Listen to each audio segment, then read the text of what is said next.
the team. Call the morning steam. It's time to break one for cover. That's gonna cover. That's gonna cash. Then we make the 100-yard dash to the window. I don't know what you thought. It's Ramon Scott running so hot. Sports make money and we make money with sports money every single day. NFL, NHL, NCAA. Stay away from the juice or might play a parlay. It's the morning steam. What? Ramon Scott. Sports money. What? Wake your ass up and let's get to the money. Get to the money. You know how we do it.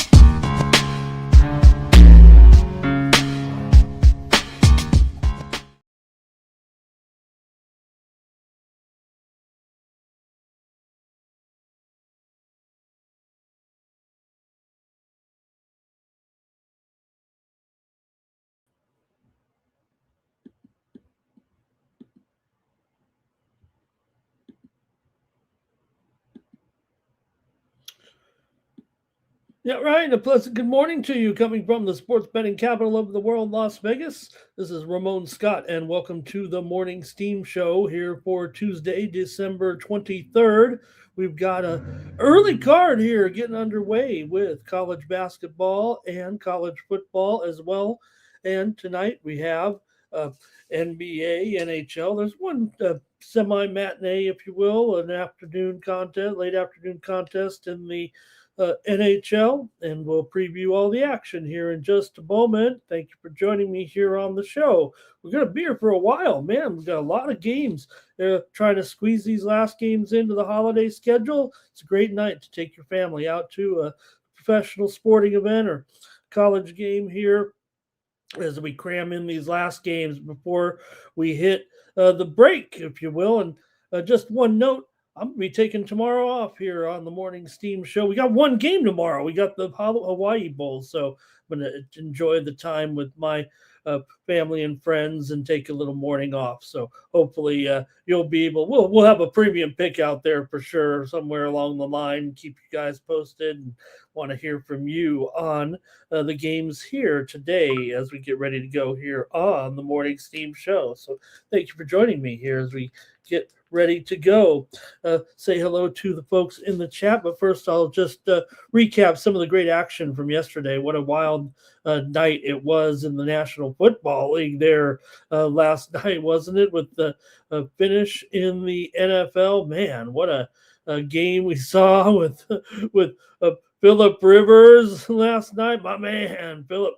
Well, wasn't quite going to happen, was it? For Phillip last night and the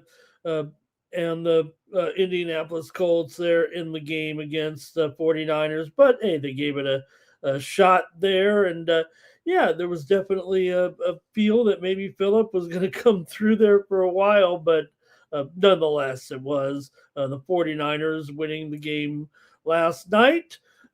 Clobbering the Colts, what can you say? Final score, 48-27. The 49ers scored 24 points in the first four drives. The Colts, one of the biggest plays of the game really was the turnover on the kick return, where it felt like the Colts were kind of answering here, and then the Niners kicked off to the Colts after they scored, and the Colts fumbled it away right back to the Niners. The Niners made it like a 10-point swing in there. So it didn't quite work out for them, but still pretty fun game. And hope you joined us last night there with the show with razor sharp picks, and we had Keith each and every stride as well, Mikey Money and myself, part of the crew there yesterday with the show. So that's all right, Phillip.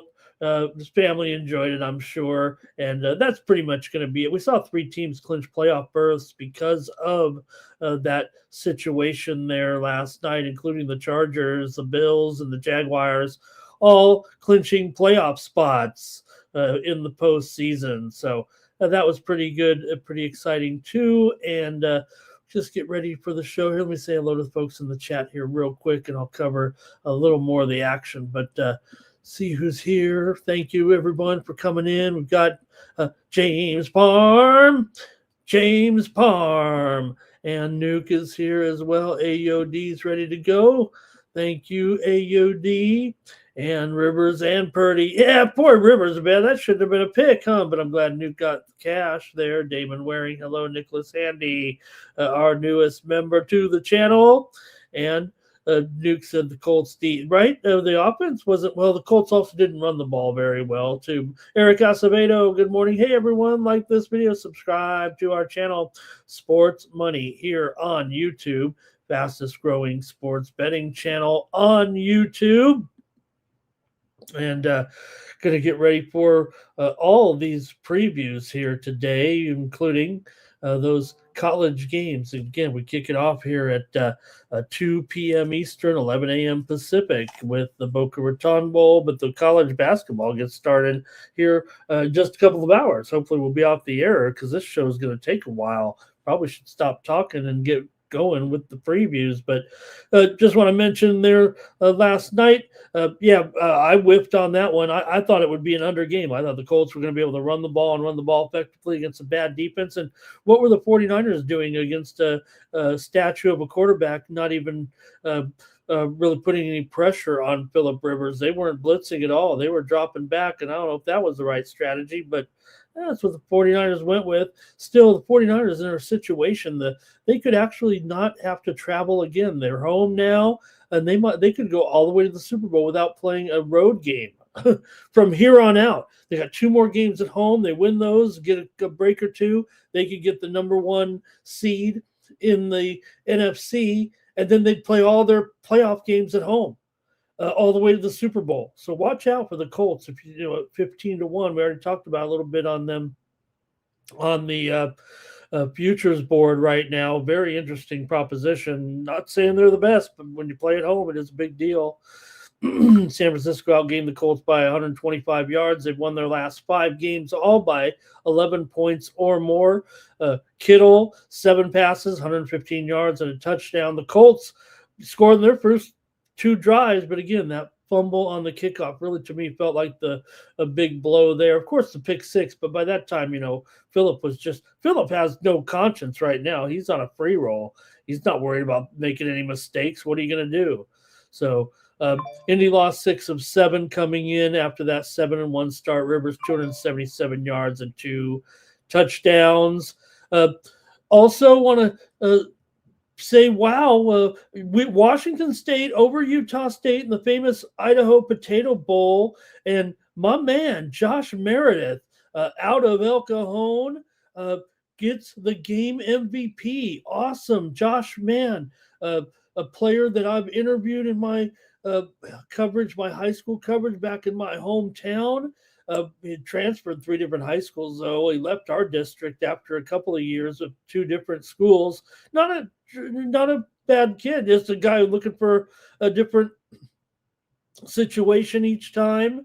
And it took a while to get to Washington State, but he ended up being the MVP of the Idaho Potato Bowl with 8 receptions, 2 touchdowns. Eckhouse threw for 334 for the Cougars and 3 touchdowns. And man, was I ever stoked to see that with his big game. Interesting, Washington State and Utah State. Washington State outgained them by 370 yards. These 2 teams are going to be in the same conference next year, these Mountain West teams. Oregon State and Washington State probably going to roll through these teams in the new Pac-12. But still, Wazoo, 255 yards rushing, 41 carries for them. Also, they told me last night, I didn't even know it was official, that the Chiefs will be moving to Kansas and be moving to a $3 billion dome stadium. Man, it's still 6 years away, but I guess it is somewhat official. Arrowhead, what a end of an era there. All right, let's get going with the show. I want to get here and see what you guys want to do today here. Robert McCormick as well. M the Great. Hello, Philly Eagle Flyer, ready to go. Thank you, too, Nunya, for putting up the games here, and Cash Kane as well. Thank you. All right. Guess we can get started here. Don't forget, you can get more picks from me here today with winnable.com/Ramon. Get more plays from me. We'll try to pick up some winners. 4-3 in the college basketball plays. That's all I really sent out yesterday on Winnable.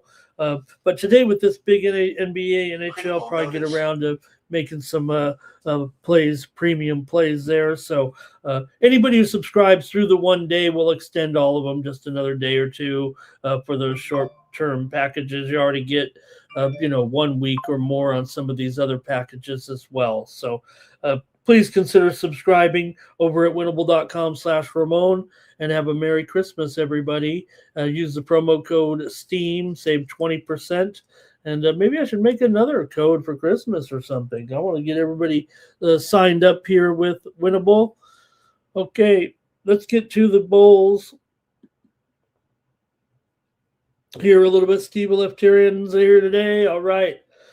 Let's get to the bowls today. We got to talk about these bowl games. We got 3 of them here. It's bowl season. It's bowl week. It's holiday week here right now. So let's see what you guys want to do here with the games. Let me get it rolling here and cover these 3 games. There we go. Where are we at? Let's go to the Boca Raton Bowl with Toledo taking on Louisville here in this one. This one is played at in Boca Raton, obviously, here, the Boca Raton Bowl. Should note, you got definitely some things going on here with some of the teams right now. For this one, you got Toledo here, an 8.5 point underdog, total 43 here in this one. Toledo has been dominant right now to close the season. They won their last 4 games by a combined score of 125-15. The Rockets have some significant returnees, but their quarterback is out of this game. Gleason, he is downgraded to out here yesterday. They announced that he would be missing the game. So a little bit of a downturn here for Toledo. They're still a big underdog. They still have some, positive things going for them in this game.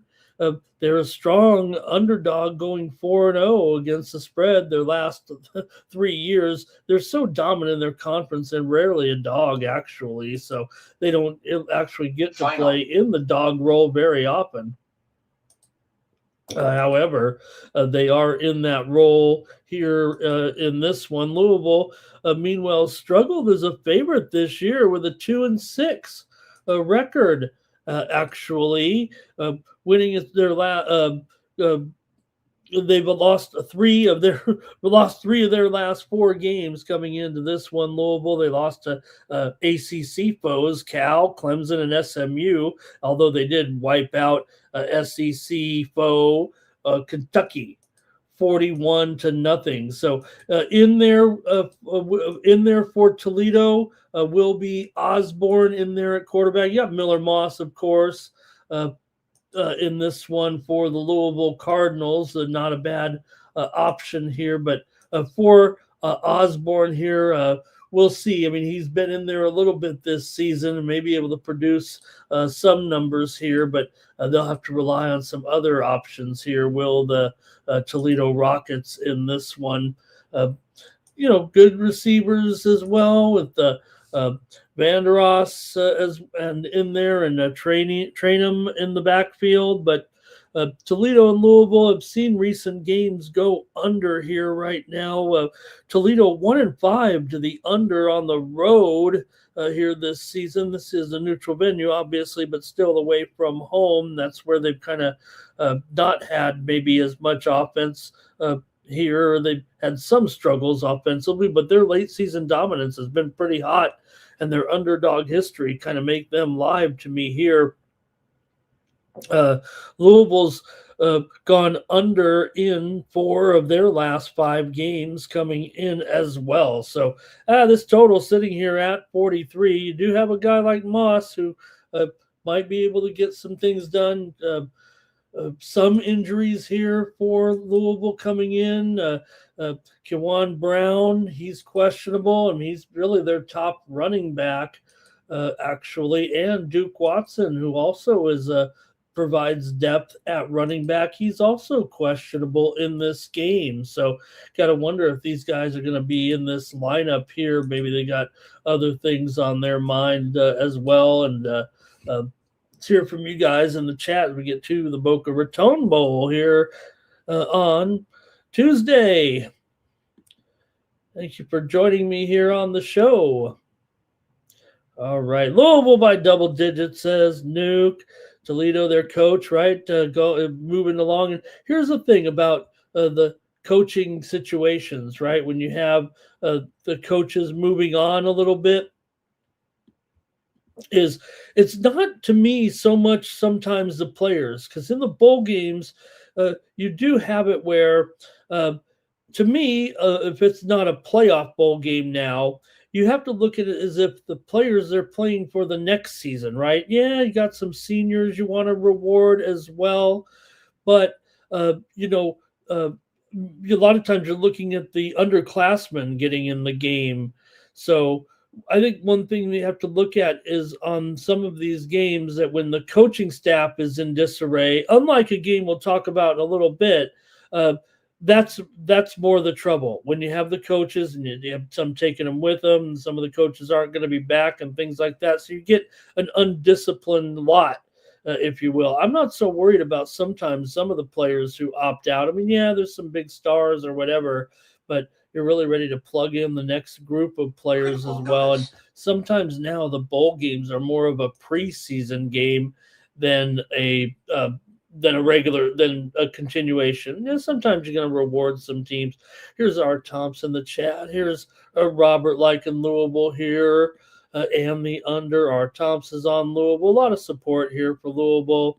Greg here liking Toledo in that one. So, all right, AJ, good to see you as well in the chat. Thank you for coming here. All right.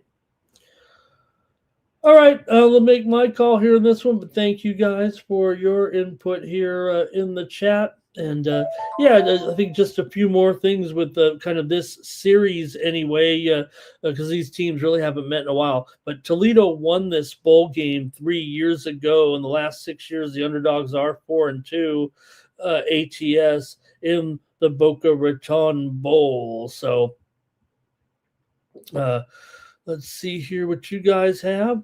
Rockets only have one loss by more than 8 points, and it was to Washington State, yesterday's bowl winner. They did lose to them 28-7. So, like I said, they're missing Gleason in here at quarterback, and that could also be an issue. All right, Terrell, hello, nice to see you. He's talking about that DK Metcalf situation, Philly Eagle Flyer. Thank you for your soccer action here in the chat. All right, and I'm going to take the over in this one in the Boca Raton Bowl with Toledo and Louisville. I'll go over in this. There's some trends to the under there for sure, but I'm playing the over in this one at 43 with Toledo and Louisville. All right. Toledo in a parlay for Philly Eagle Flyer. All right, here we go. Next up, let's go to the New Orleans Bowl at 5:30 Eastern, 2:30 Pacific with Western Kentucky taking on Southern Mississippi. Totals dropped here within the last couple of minutes to 58.5 or so. We're seeing a little bit of move here to the under in this one with the Hilltoppers taking on the Golden Eagles. Both teams come in here a little bit struggling. Southern Miss has lost 3 straight. Western Kentucky has lost 2 in a row coming into this one. For New Orleans here, we've seen I want to say there's a move here on Louisville that we may have ignored there on that last game. Yeah, I guess they kind of went up a little bit. And then what are we seeing here right now? Just want to update this real quick. Okay, man, that thing's been moving, huh?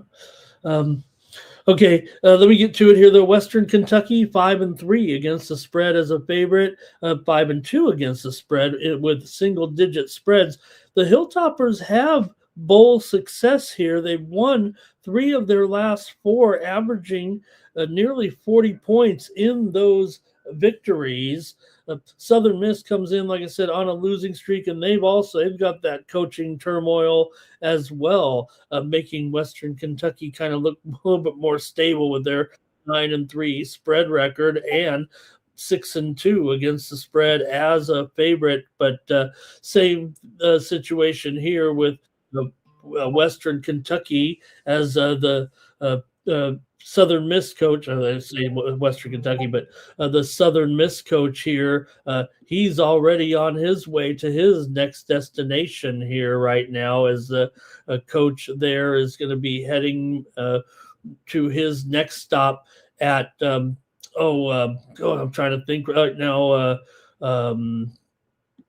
Tulane, right? Memphis, going to Memphis. Some Southern Miss coach is going to be going to Memphis. So again, I just think the coaching situation is more keeps a team more in disarray here. So I know Western Kentucky's had bowl success for sure.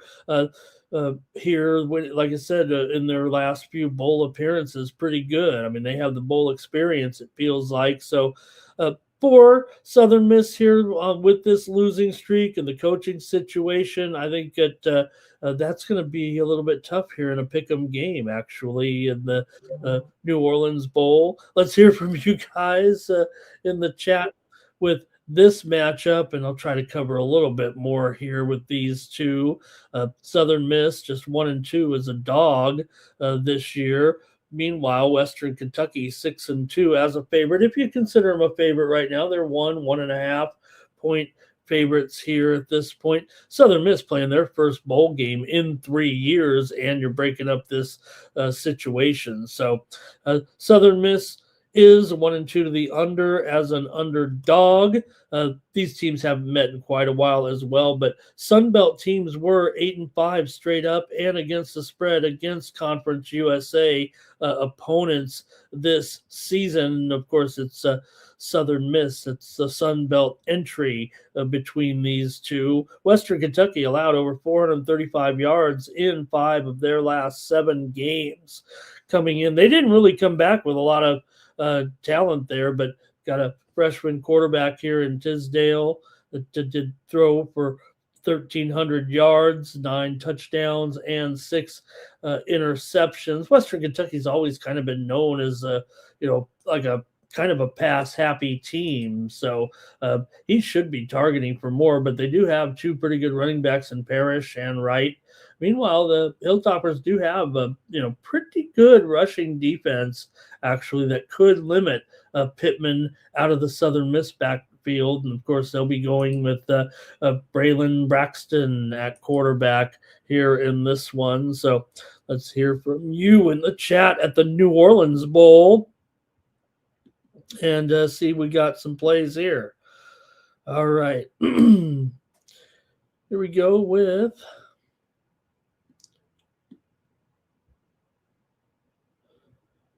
Not much here, huh? Let's see here. Memphis. Thank you, Nuke. Yeah, I knew it was Memphis. I couldn't quite remember it there.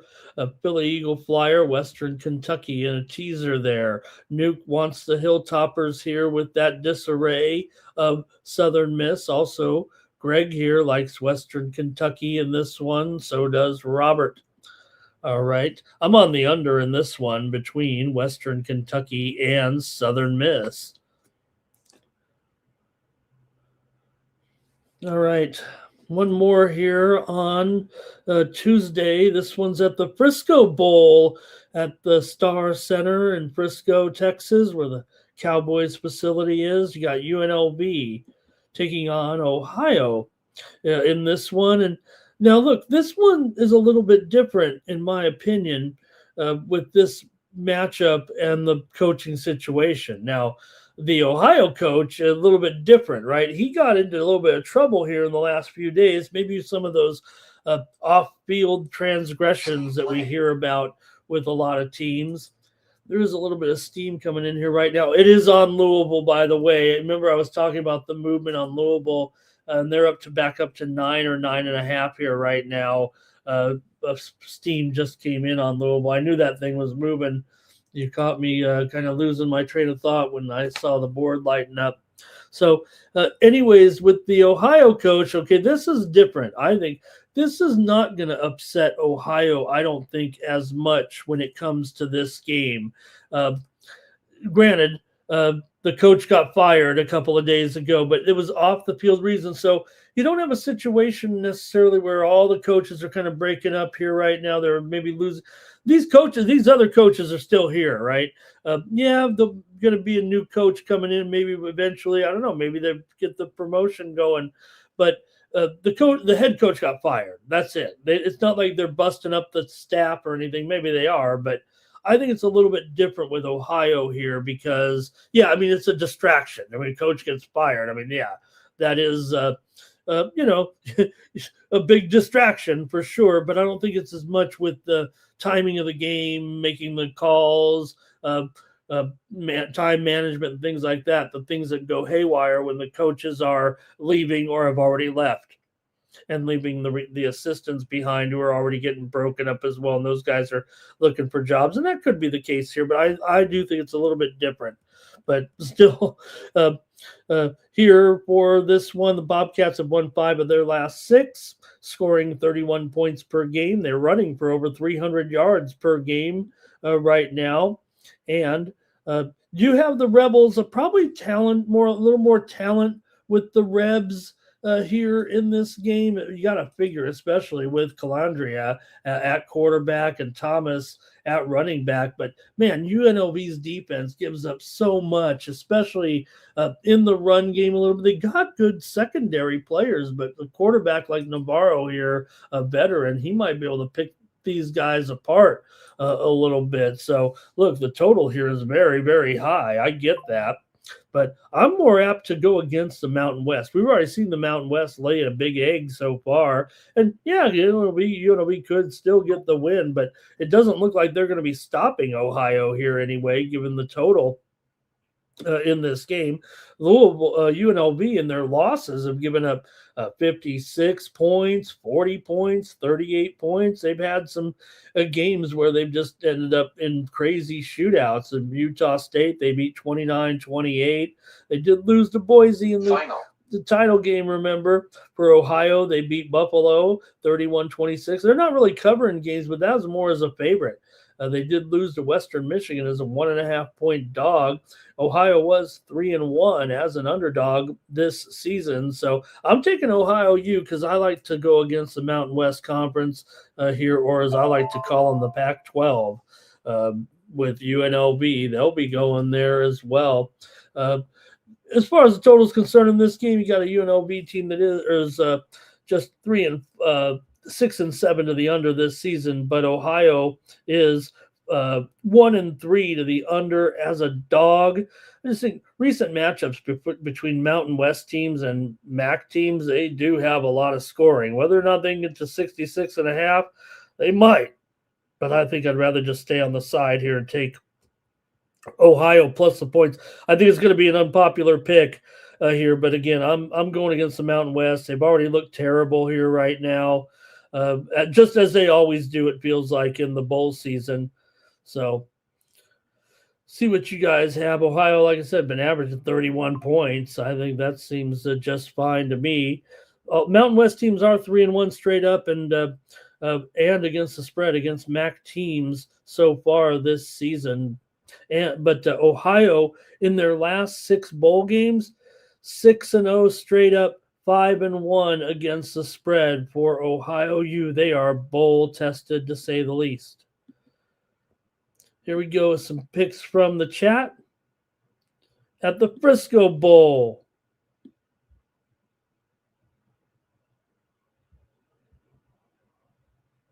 yep, Duke says there it is. He fired for cause. That term, cause, right? Cause why?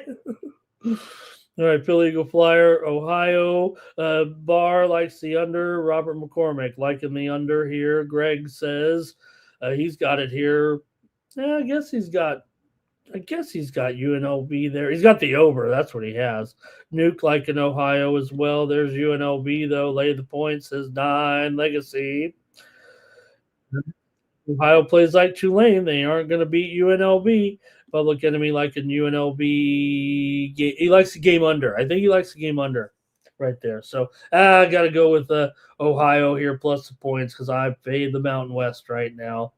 And Ohio definitely has some offense. UNLV does give it up big time here. I'd look for Bangura here, the running back for Ohio U, have a big game. I think if Ohio U wins it, it could be Bangura that could be the MVP. He was on fire against Miami of Ohio and Western Michigan and UMass down the stretch. Had a good game against Buffalo as well there. So watch out for C. Bangura in the game here today.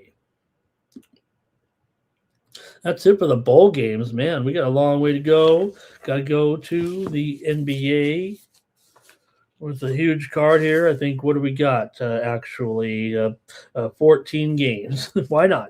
14 games in the NBA. Settle in. See if we can get these going. We got to get to NHL and college basketball as well. All right, here we go. Let's start it off. Deep breath.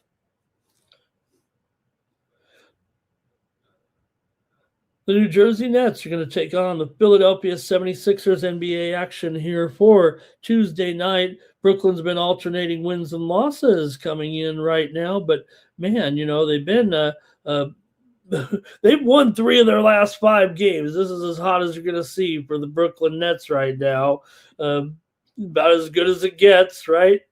For Philadelphia here, we know they've been one of the best covers actually in the league so far this season. They're 17-9-1 ATS, 9-4 against the spread as a favorite. Do have the big stars, I believe, into the game here for Philadelphia today. So I think that's a big deal here. We've seen them go up here to a 9.5 now here just within the last few minutes. The action's kind of coming in here on Philadelphia. Still doesn't feel like they're maybe 10 points better, but they seem to get it done, especially as a favorite. They're only 8-8 against the spread at home, but like I said, 12-1 straight up as a favorite right now. Also, Brooklyn and Philly, both teams trending under big time here of late. They're combined. You got Brooklyn coming in here under in 8 of its last 10. Philadelphia under in 7 of its last 10. Brooklyn's gone under 10-16 to the under as an underdog. So let's see what you have here in this one. Brooklyn's actually gone under in 12 of its last 14 games, and Philly's gone under in 6 of their last 8. Philadelphia's 5-1 against the spread in their last 6.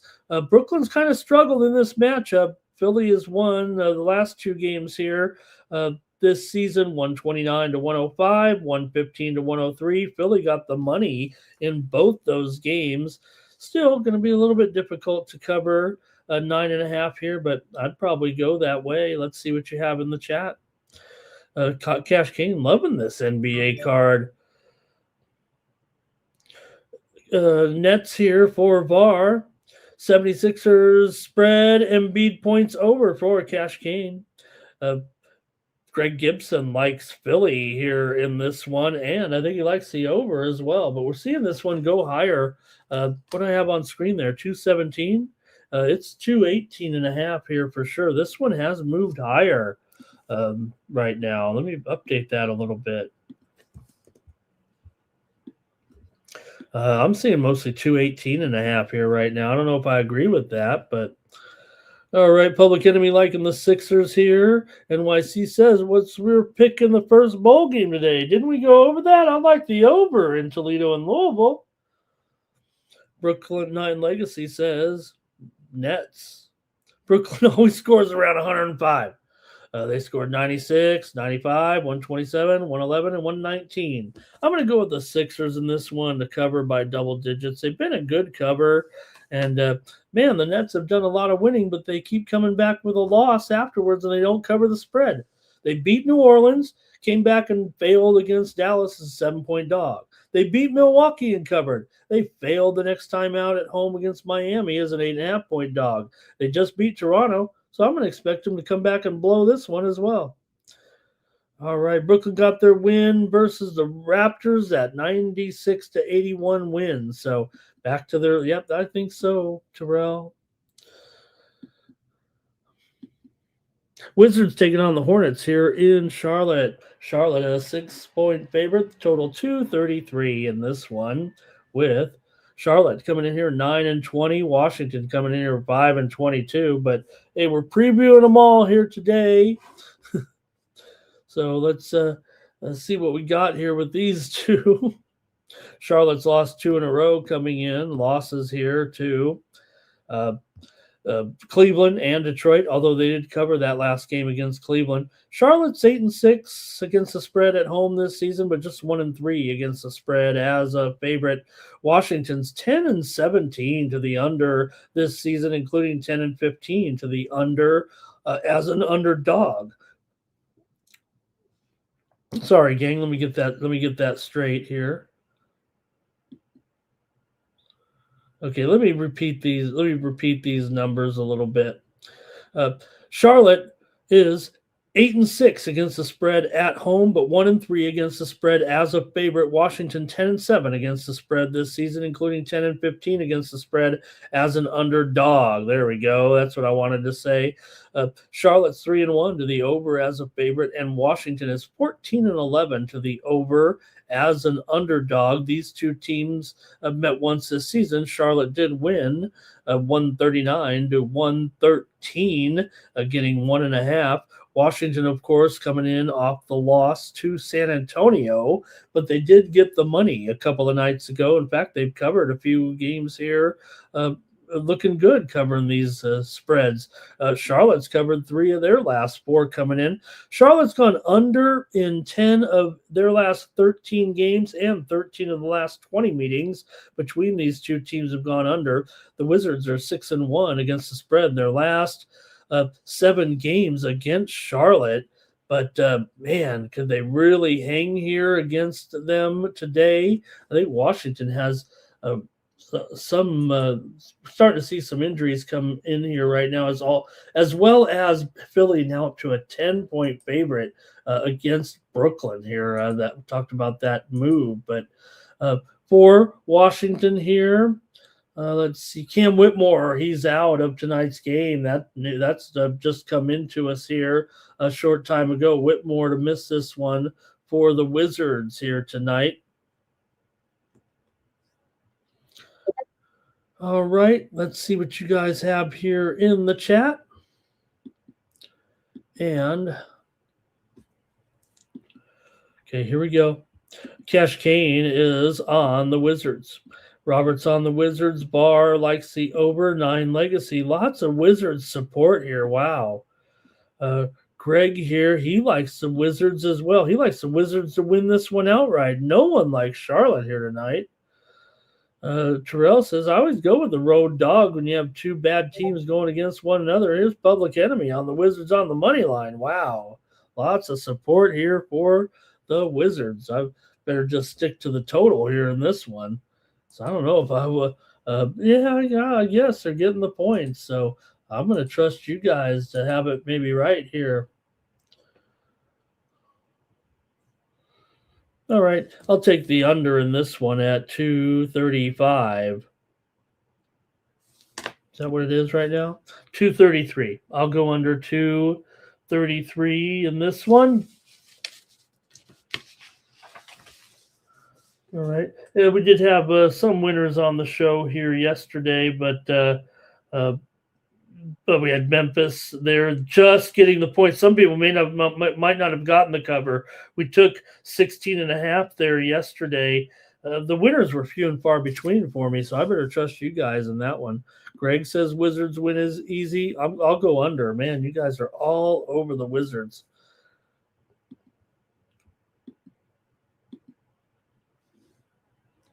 Bucks and Pacers here, action for Tuesday.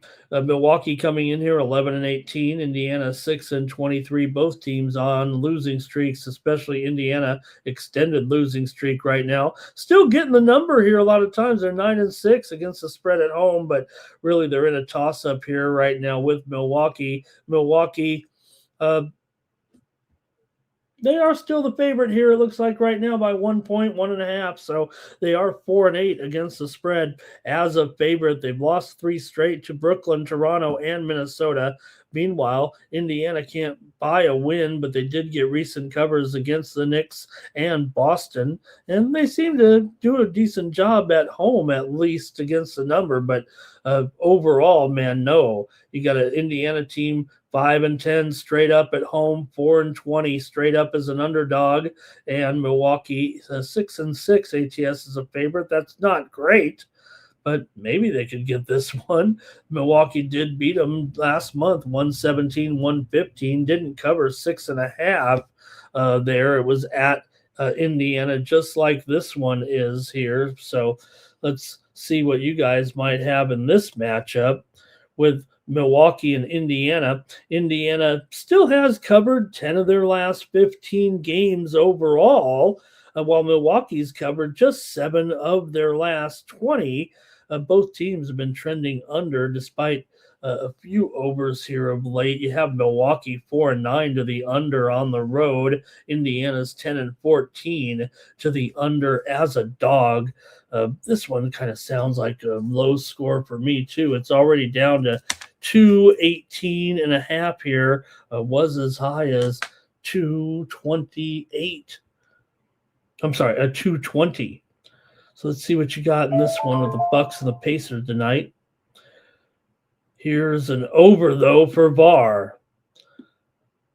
Here's an under for Cash Kane. Public Enemy says Pacers to win it. Kane says Bucks really the favorite. Oh my gosh, take the Pacers in this one. Fernando, he might be the first pick in the draft. Bucks money line. Could he go to the Raiders? Oh my gosh, don't do it, Raiders. I mean, well, maybe do it. Robert's on the under here. 9 Legacy says Indiana money line, and Greg likes Indiana here in this one. All right, I'm going to go with the under in this one between Milwaukee and Indiana. I got to go with the under.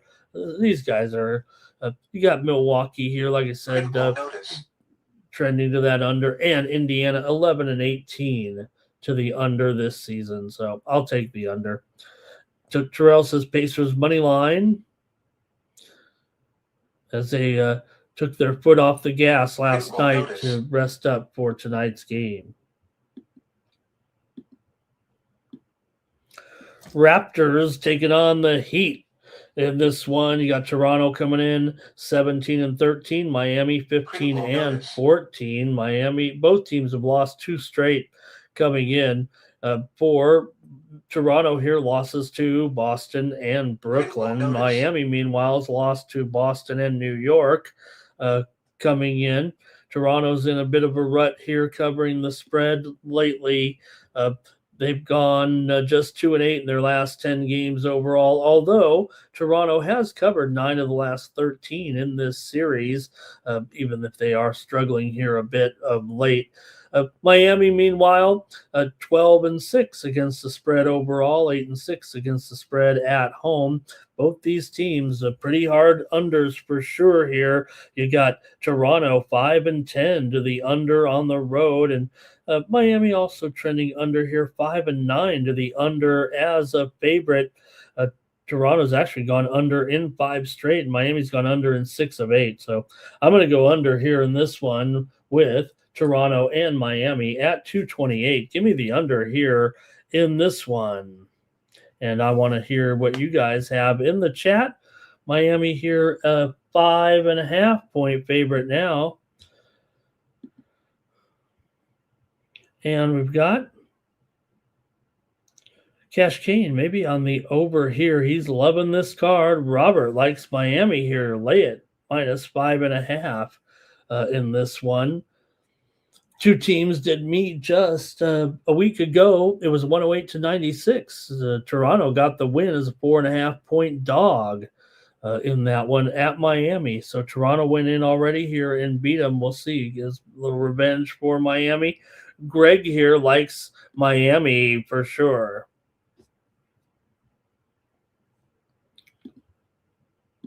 Also, Public Enemy.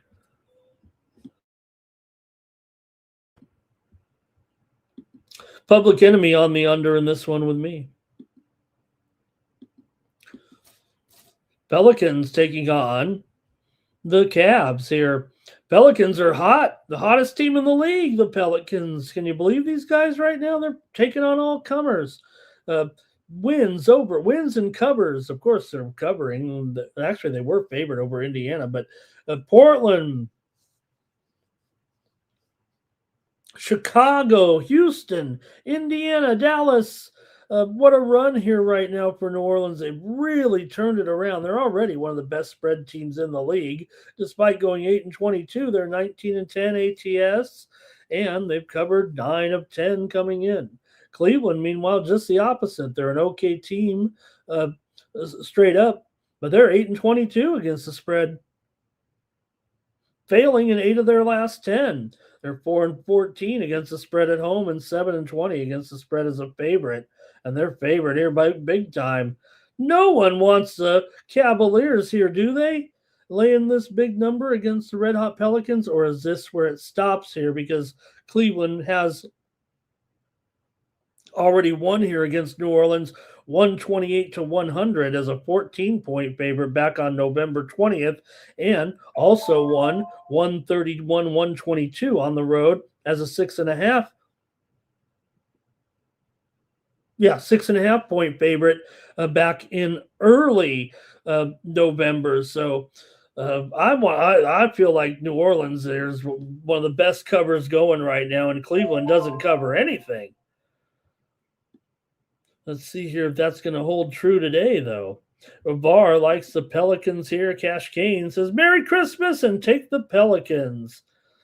And Zion has found his niche here, possibly. And it feels good when everything's kind of clicking here right now.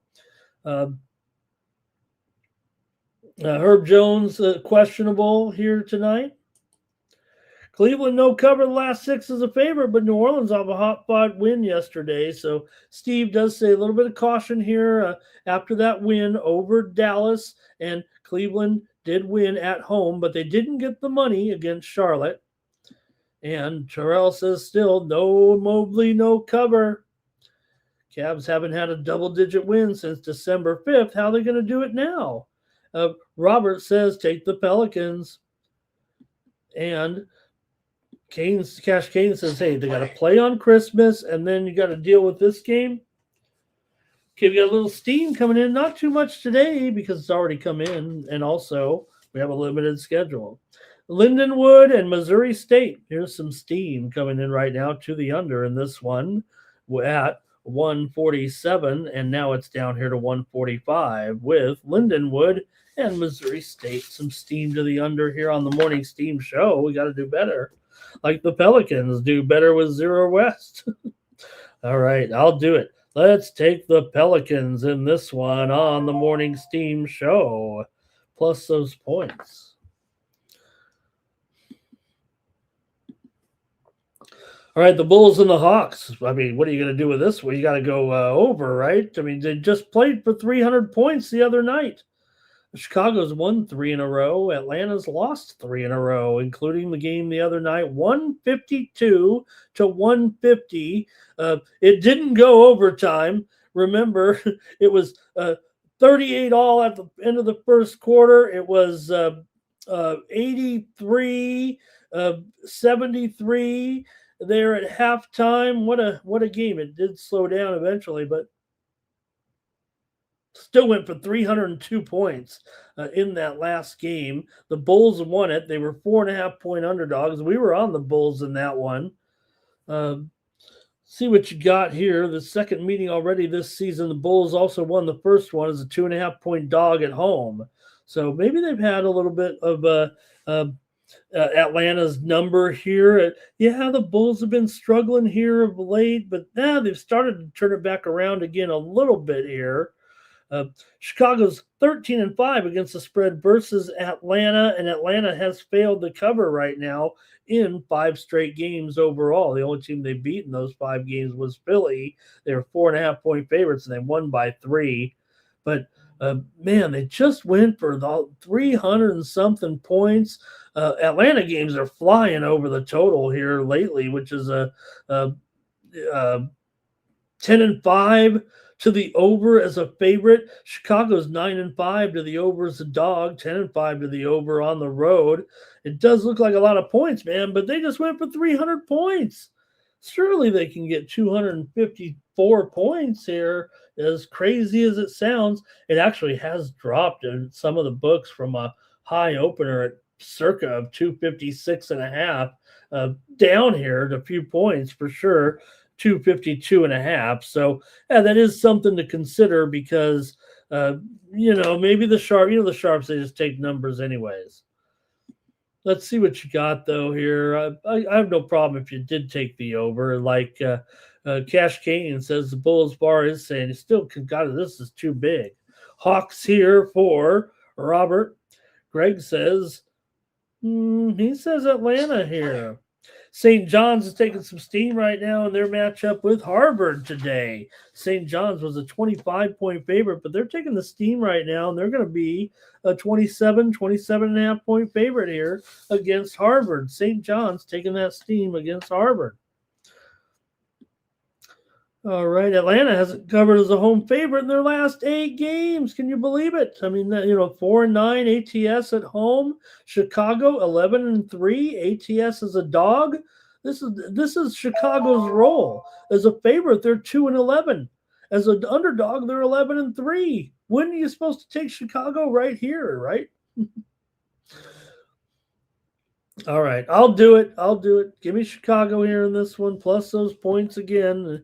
And like I said, they just knocked off Atlanta in the last 2. Maybe this is a big revenge spot, but I'm going to take the Bulls here in this one, plus 4.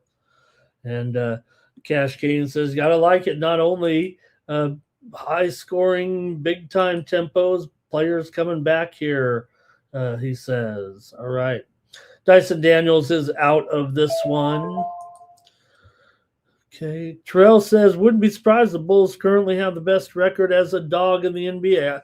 I think so here, or at least I know what you're saying here short term, right? I think they're, like I said, 11-3. Yeah, 11-3, Terrell.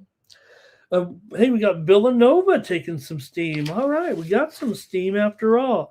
Villanova here today taking on Seton Hall. And they're taking the steam right now in the big game of the day. They were getting 2.5, but this one's going down here big time. We might see this one move to a pick'em with Villanova and Seton Hall. Right now it is 1.5, but the steam just came in on Villanova in the big college game of the day. Greg says this one might be an overtime game. And Greg says, revenge, hard to beat teams twice in a row, hard to beat teams 3 times in a row. All right, I'm going to take the Bulls here. I think it will be a high score, don't you? Next up, the Nuggets are on the road taking on the Mavs. Nuggets are favored here by 7. Total here, 235.5. This one's definitely gone lower as well. Aren't the Sharps watching these games? I mean, is it really 235.5 here with the Nuggets and the Mavericks right now? Maybe 236, but spread feels like 7 right now. Let's talk about it with the Denver Nuggets taking on the Dallas Mavericks. Denver's 7-1 straight up, 4-1 against the spread here of late.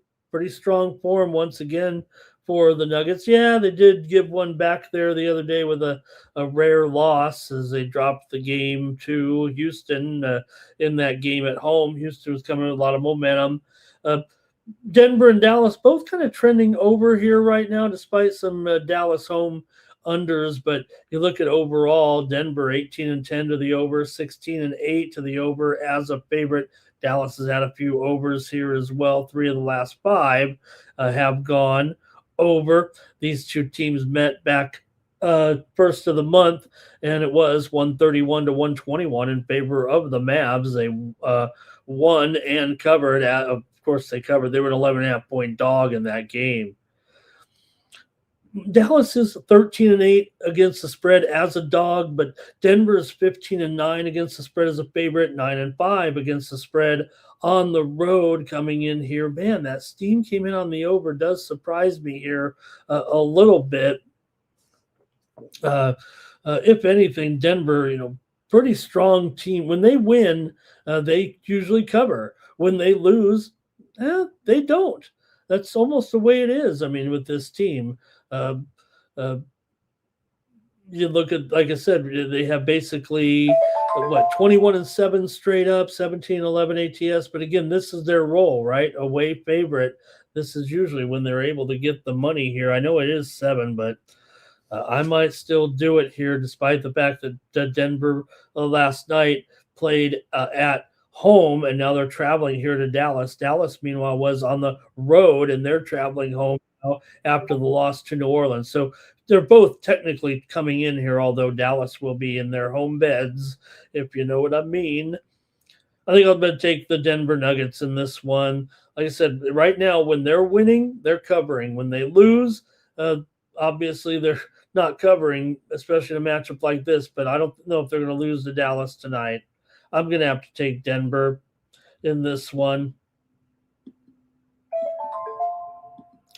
Okay, here we go with Eric likes Lindenwood in that game money line.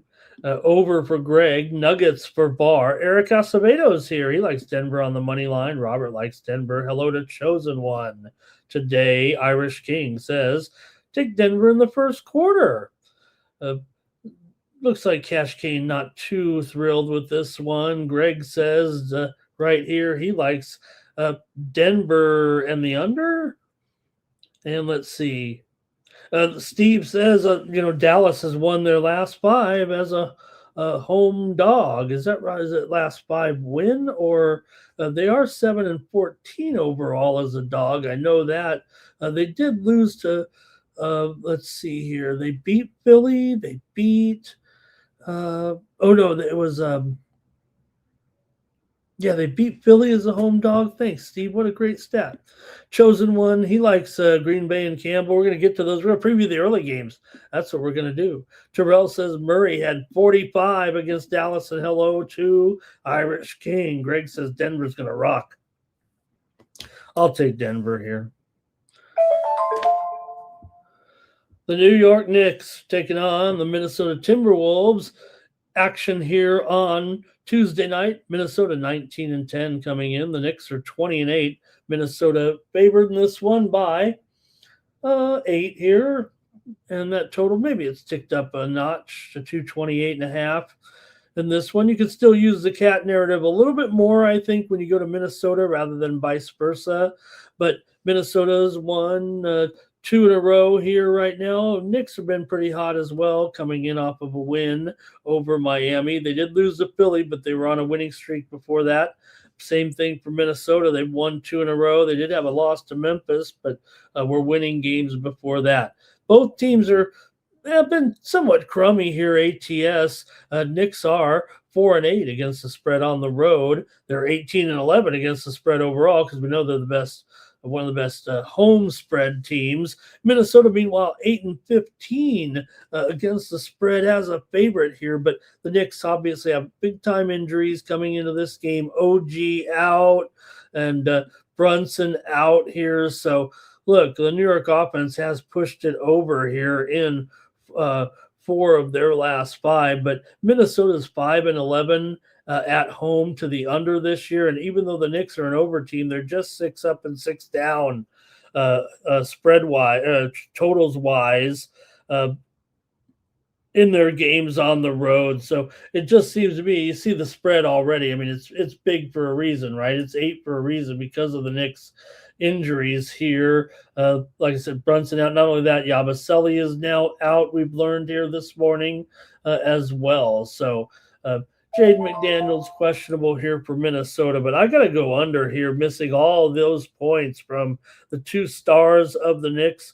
Maybe the Wolves can get that cover here, laying the 8 points because of those guys are such impactful players for sure. The Knicks did win both games at home, or I'm sorry, the Knicks won the first one at home, 137 to 114. Knicks won and covered.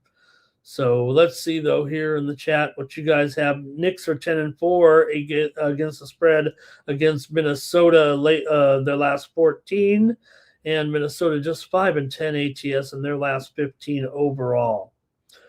Here we go with the chat. NYC Bar liking the over here. Steve says New York's won their last 8 against Western Conference. Minnesota's been losing against Eastern Conference games, so he's going to take the Knicks in this one. Here's Cash Kane, Moneyline. Likes as a parlay piece. Eric likes Army today. Thank you, Eric. He also likes Villanova. He likes Lindenwood. Thank you for the college plays there, Eric. Greg here, he likes maybe likes Minnesota, it looks like. Maybe by 10 here. He's adjusting his numbers on the fly a little bit, huh? All right. I think for me here, like I said, I think just the way that I'm kind of describing it here with Minnesota at home, where they are strong under and the Knicks missing 2 of their top scorers here, I got to go with the under in this one. Next up, the Thunder are taking on the Spurs. What a game. This is it. This is the big game of the night for sure right here. Oklahoma City 26-3. They've lost 2 of their last 4. I think they're falling apart. Meanwhile, you have San Antonio here, winners of 3 straight. 21-7 record. What a matchup this is going to be tonight. And you got the Spurs here at home getting some points. I mean, why wouldn't they stay in here and be competitive in this game? I mean, Oklahoma City just played last night. The Spurs are off of a rest day here. Oklahoma City got it done, winning by 16. They were eventually favored by 15.5 there in that last game. So I think for me, look, why wouldn't the Spurs? This is their almost rival now, it feels like, right? Because of how good they are right now. Spurs won the last one just 10 days ago, 111-109 at OKC, remember. So they were 10.5-point dogs in that game. And OKC's got some guys, on the shelf, on the sidelines here. Chet, questionable. Saw Hartenstein, questionable. We saw him there last night. Forward Jalen Williams, he's questionable. Wiggins, questionable. AJ Mitchell, questionable. Uzumane Dang, questionable. Caruso, questionable. Wembanyama is on the injured list here, on the report anyway, with a calf injury, but we know he's been back in there, not playing a full complement of minutes. Last game played 21 minutes, so feels like, as good as they've been, man, this is going to be a little bit difficult. Come on for the Thunder in this one. And, SGA, great game, was awesome again last night. But Spurs 8-3 against the spread at home for all of Oklahoma City's success. And even though they are a decent cover for how many points they have to lay all the time, just 7-7 against the spread on the road. Spurs 7-4 against the spread as an underdog. OKC still have covered 6 of their last 8, but both teams kind of trending under here right now, including 4 of the last 5 games between these 2 teams. Let's see how you have it here. Spurs are 5-7 to the under. I'm taking the Spurs in this one. Give me San Antonio, man, but maybe even sprinkle that money line here tonight. Okay, let's see what we got here with this great game, huh? Greg says revenge and no Brunson. Okay, OKC for Cash Kane on the spread. And Merry Christmas to you, Eric. Thank you very much.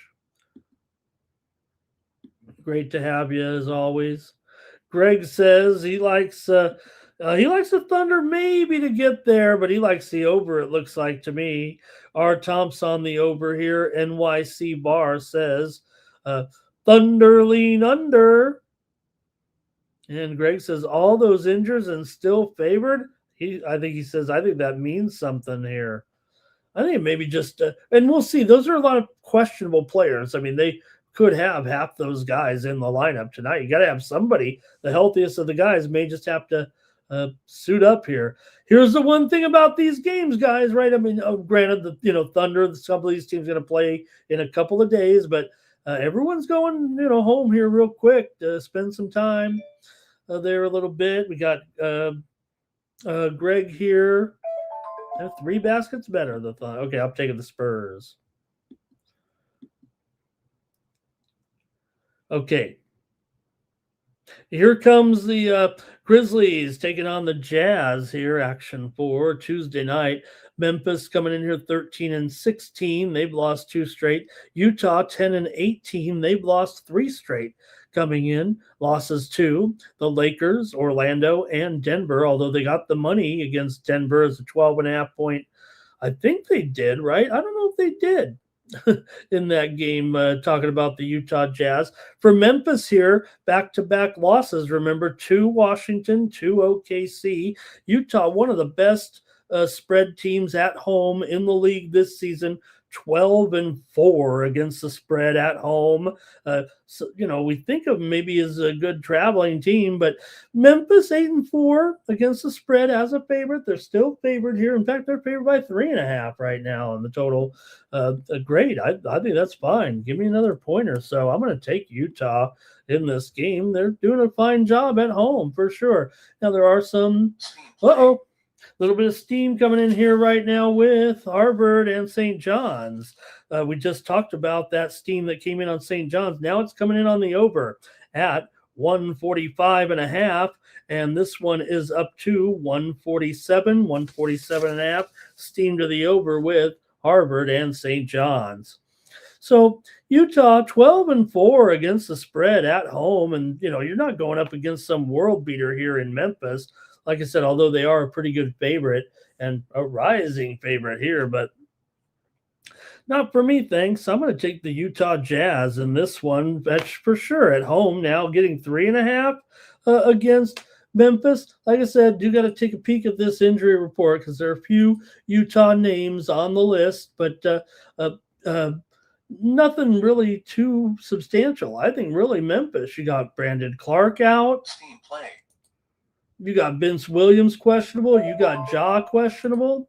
Hey, a little bit more steam. It's on one of those early games right now, coming up here at 12 at noon Eastern. Wisconsin, Green Bay, and Campbell. Steam to the under here right now. It was 149.5, and it's down to 146. Green Bay and Campbell. Steam to the under in this one. Wow.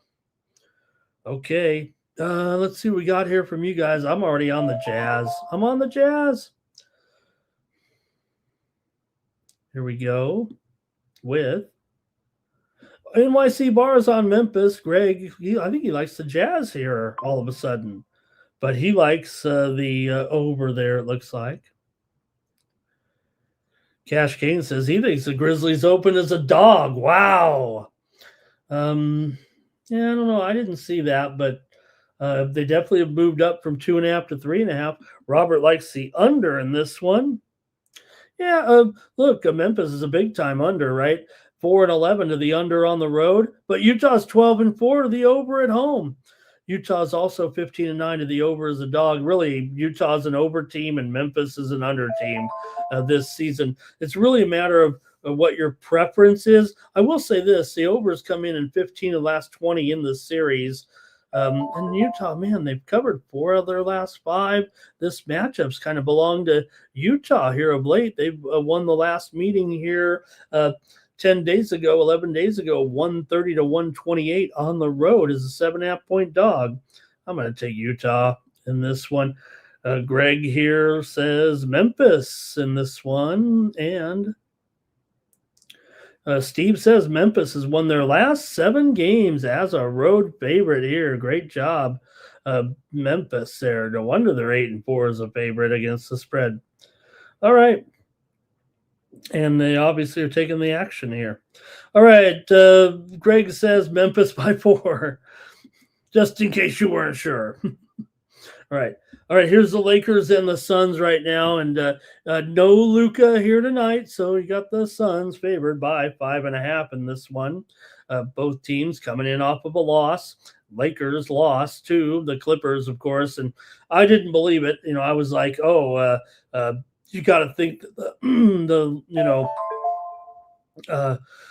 while I was kind of a denier here about the Clippers a little bit, Harden returned and they held the Lakers. The Lakers were a no-show in that game. You wonder here too if the Lakers will show up because coming into Christmas games here, Phoenix. Meanwhile, they did win, or they lost to Golden State last time out, 119 to 116. They lost after defeating Golden State at home the 2 days prior. They played a home and home, but the Phoenix covered in both those games. Actually, Phoenix comes in here 8-2 against the spread as a favorite. I mean, you got to like that, especially against this Laker team that they're starting to fail here a little bit in some of these games. They failed against Utah as well in a win. They've also lost to San Antonio as a favorite as well. So we're just seeing here with the line at 5.5, maybe even 6 right now, 226.5 here between these two. Let's go to the chat maybe. Phoenix is 4-10 to the under at home, 3-7 to the under as a favorite. Lakers are 9-3 to the over as a dog. They're mostly an over team, but on the road, they're 7-9 to the under. So Lakers are a big time over team, but more to the under on the road. Let's see here what you guys have. Phoenix is kind of done okay for sure in this matchup. They've actually covered in 3 of the last 5 meetings between the two, although they've split so far here. A couple of meetings in December. Phoenix won in LA 125 to 108 back on the first of the month. And then Lakers won at Phoenix 116 to 114 as a 1-point dog just 9 days ago. Also, 4 of the last 5 meetings have gone under here. I'm going to go under in this one with the Lakers and the Suns. Give me the under here at 226.5. 226. And we'll see what you got here in this one. Here we go with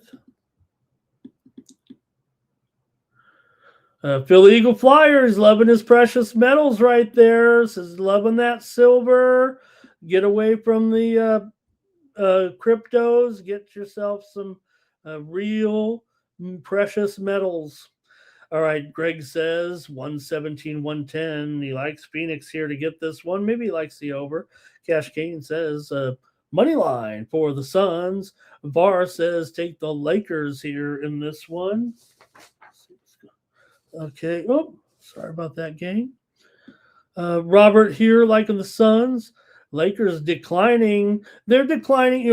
Also, not only Luka, but we'll see about Austin Reeves here. He's kind of been upgraded a little bit to questionable. Maybe he's closing in on his return. DeAndre Ayton probable. Grayson Allen's still out here for the Suns. Irish King says Phoenix first half, lay it. Public Enemy likes the Suns in this one as well. I'll take the under here. Cash Kane says LeBron points props over props. All right. Next up, the Magic are going to take on the Blazers here in Portland. You've got Orlando coming in here 16-13.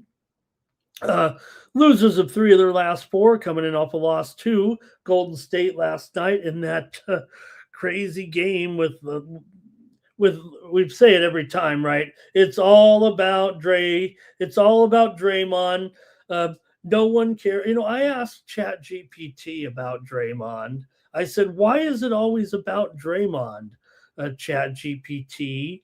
Why? Why is it always about him? How come no other player has this problem. I was questioning Chat GPT, uh, and he gave, Chat GPT gave me a big old synopsis of why Draymond acts like this.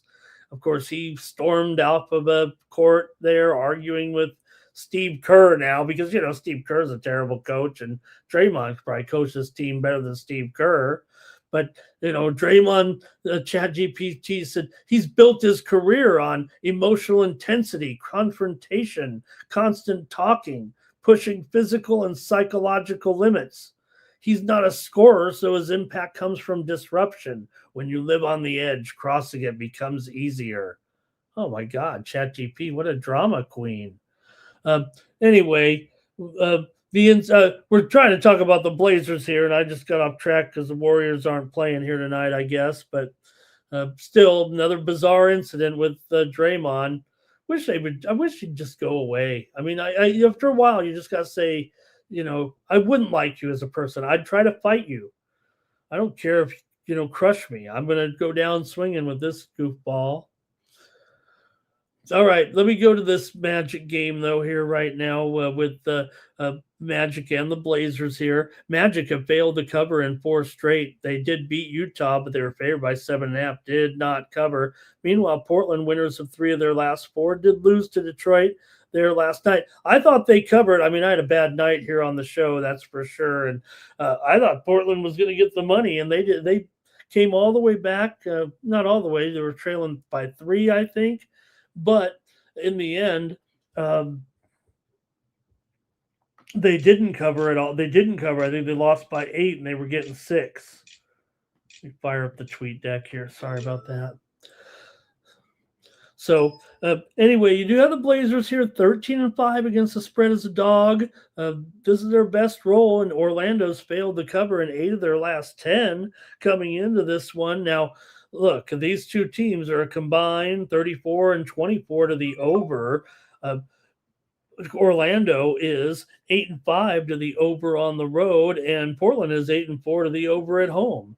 I think this one will probably go over actually with Orlando and Portland here tonight at 220 or 232 and a half. What do I have it at on the screen? 233. That's fine. I'm going to go under here in this matchup though between Orlando and Portland. 5 straight meetings between these two teams. I'm sorry, not under. I'm going over. I'm going over. Did I say over? I meant over. I will say that 5 straight meetings. I'm losing my mind here with the last show before the holiday. The last 5 meetings between these two interconference foes have gone under. Orlando's 1-8 against the spread in their last 9 overall. As I said 2 out of the last 10, but 1-8. 8 of the last 9. All right, I'm going over. Gosh, let me get off. Let me get done with the NBA here. Guess I'm just steamed after last night not being able to come through on the show. Let me get your picks here. All right. Here we go with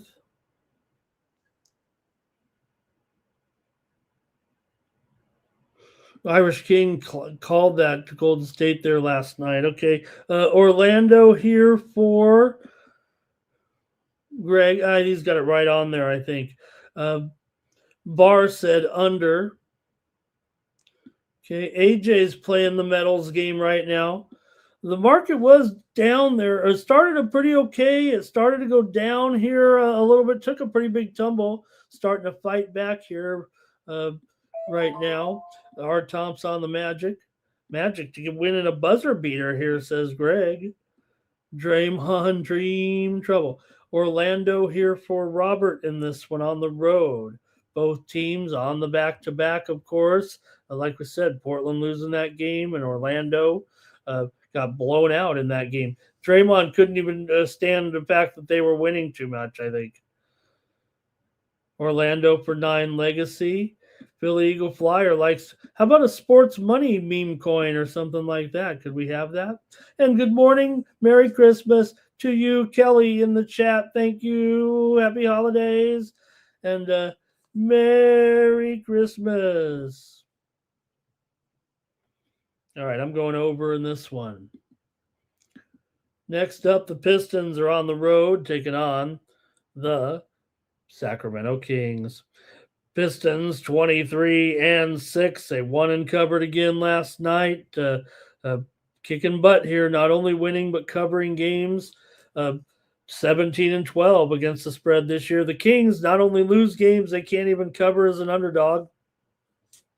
Kings are 3-10 against the spread at home, 9-17 against the spread as an underdog here. They are the rested team here. Meanwhile, Detroit did play last night. Here's some steam coming in. Morgan State, Loyola Marymount at home, LMU at Gersten Pavilion. Steam to the under with Morgan coming in here. Taking on LMU, it was 150. We're down to 148 here in this one, maybe 147.5 right now. 148 in the game between Morgan State and Loyola Marymount.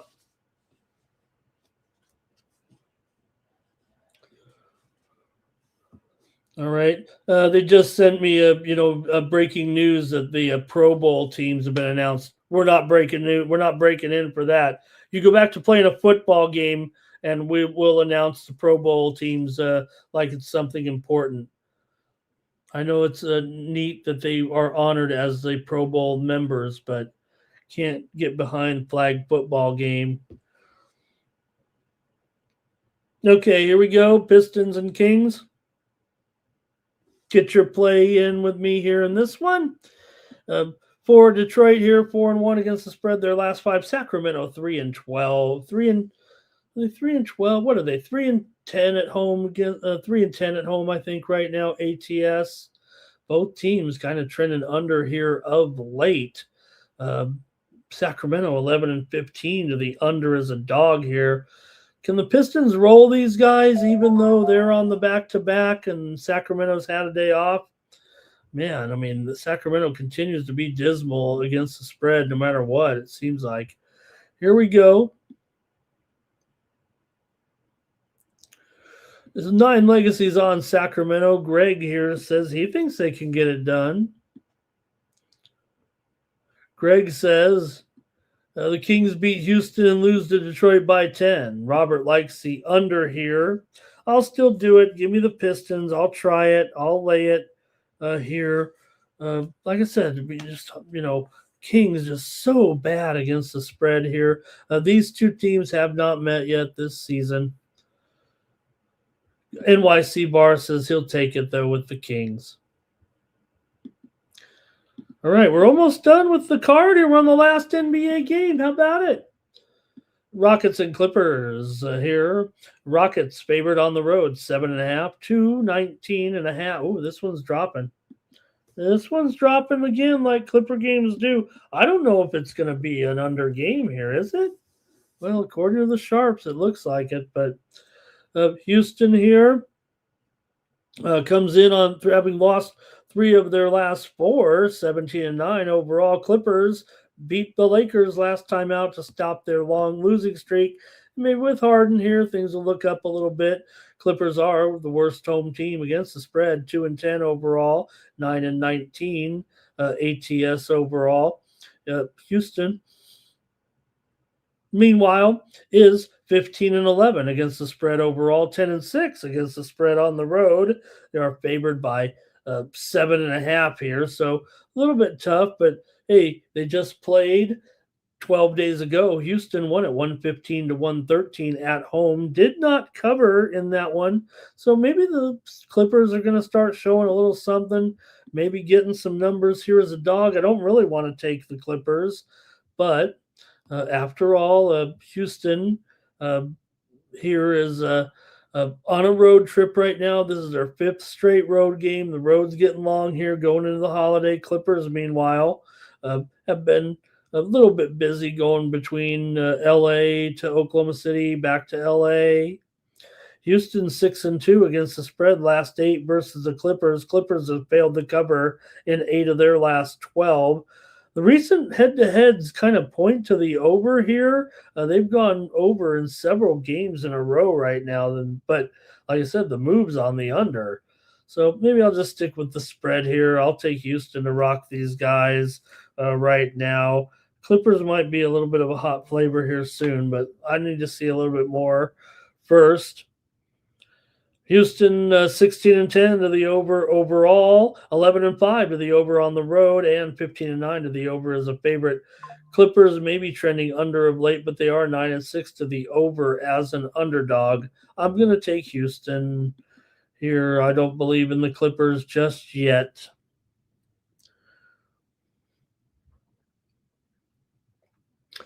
Okay, here we go with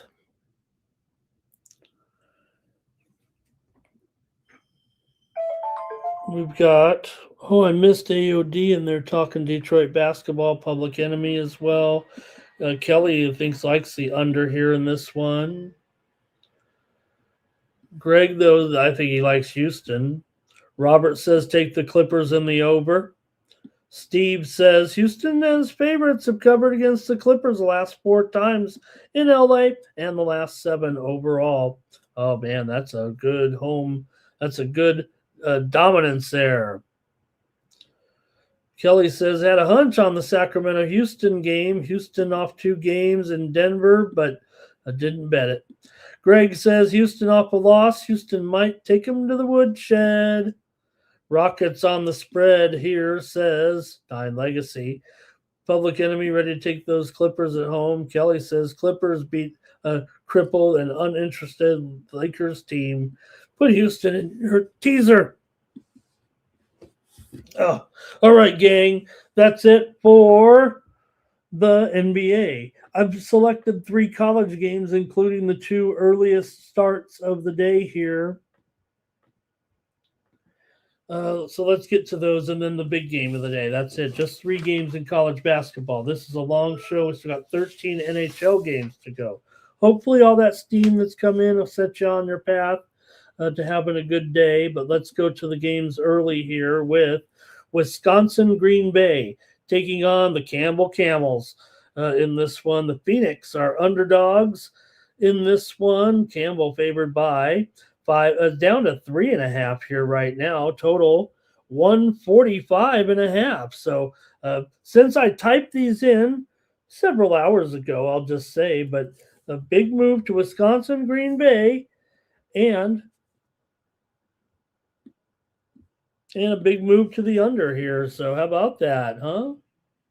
Interesting there that the Campbell actually, like I said, the steam to me, I think it came in on Campbell. Let me look here and make sure I didn't. Was that on the air here or was it earlier? Because I thought the move was right, and now you're back here almost at a discount with Campbell right now. Well, let me hear from you in the chat in this one, but I'll cover it here too. You got Green Bay coming in here 6-7. Campbell's 5-7.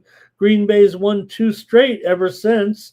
Coach Gottlieb said, you know what? I am going to drop my radio show for now and only go be Coach Gottlieb. And they were winning after that. And now I think it was after the Wright State game, right? He was feeling the frustration of the 28-point loss. They came back and they beat IU Indy and they beat Santa Barbara. So I know that was something special probably for Coach Gottlieb to beat the Gauchos. For Campbell, meanwhile, they lost to Gonzaga, but did cover 36.5, and they lost to Minnesota here. Green Bay's been an okay cover this year. It's not like last year. They picked up some covers here and there. Meanwhile, Campbell 0-2 against the spread at home so far. And here you got to lay it a little bit. But, like I said, Green Bay's been the better cover, but still Campbell here, it looks like a little bit of a discount, even if it's 4. All of a sudden, I think I prefer Campbell here and not Green Bay. But it is a good story that coach thinks he better go back and better just be a coach here right now. These 2 teams met last year. Campbell won at Green Bay 72-66 as a 5-point underdog. Give me the Campbell Camels in this one. I got to take Campbell here over Green Bay. Lay 4 points here on Tuesday. Hello to David247. Great to see you. Greg likes Campbell. He's got it right on the spread. Robert here likes Campbell. He also likes the over in this one at 145. Yeah, it's been going down. All right. And I am on the Campbell Camels. All right, the next one I'm going to look at, I'm just looking at the first two early games. And I was like, we could look at all these early games and let Mikey handle the primetime action because there's only one game after the show comes on. But I still got to look at Villanova. I can't not do it. So let me look at Binghamton taking on Army here because that's the only good game of the day. That's okay. Binghamton and Army here. Army minus 7.5 in this one right now. In fact, and look at this. Look at how these lines here today are going crazy. Army's up to a 12-point favorite since I typed in those lines. Promise you.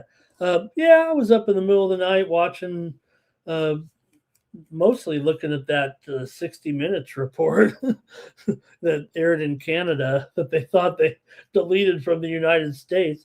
But Army here up to a 12-point favorite in the total, about 141. Wow. I mean, come on, Army. That's some steam.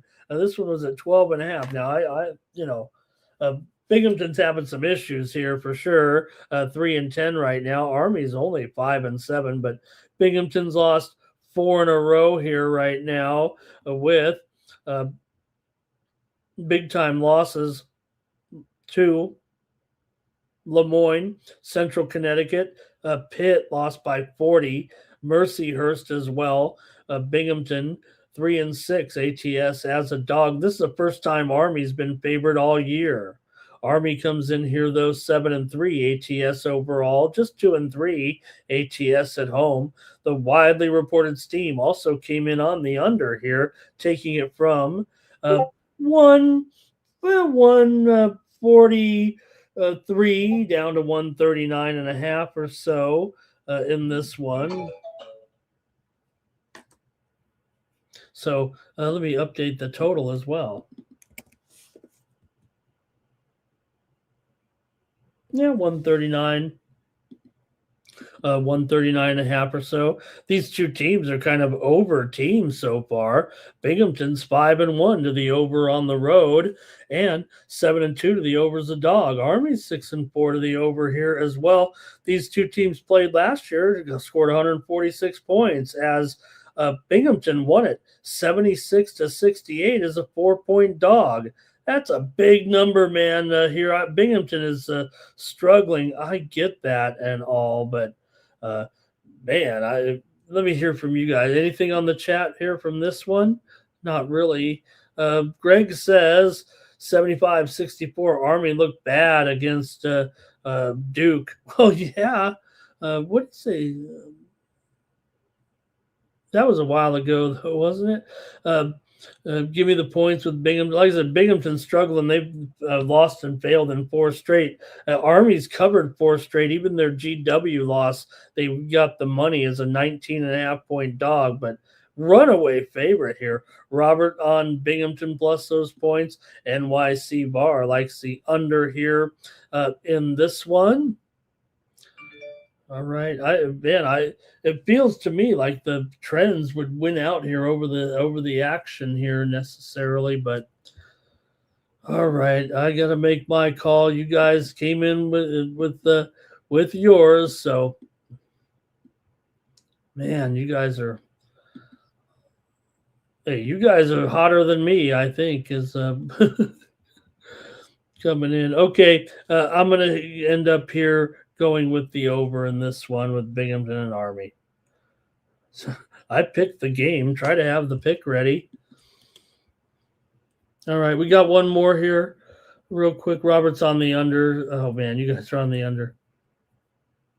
Greg says take the points. Villanova and Seton Hall, big game of the night here. Late here at 7 Eastern, 4 Pacific. Villanova 9-2, Seton Hall 11-1. Seton Hall comes in currently a 1.5-point favorite, total 133. There we go. All right, now the widely reported Steam came in on Villanova here. And it also came in on the over. Seton Hall's on a winning streak right now, looking pretty sharp here, actually, having gone. Uh, uh, like I said, 11-1 straight up this season, just 8-4 against the spread overall.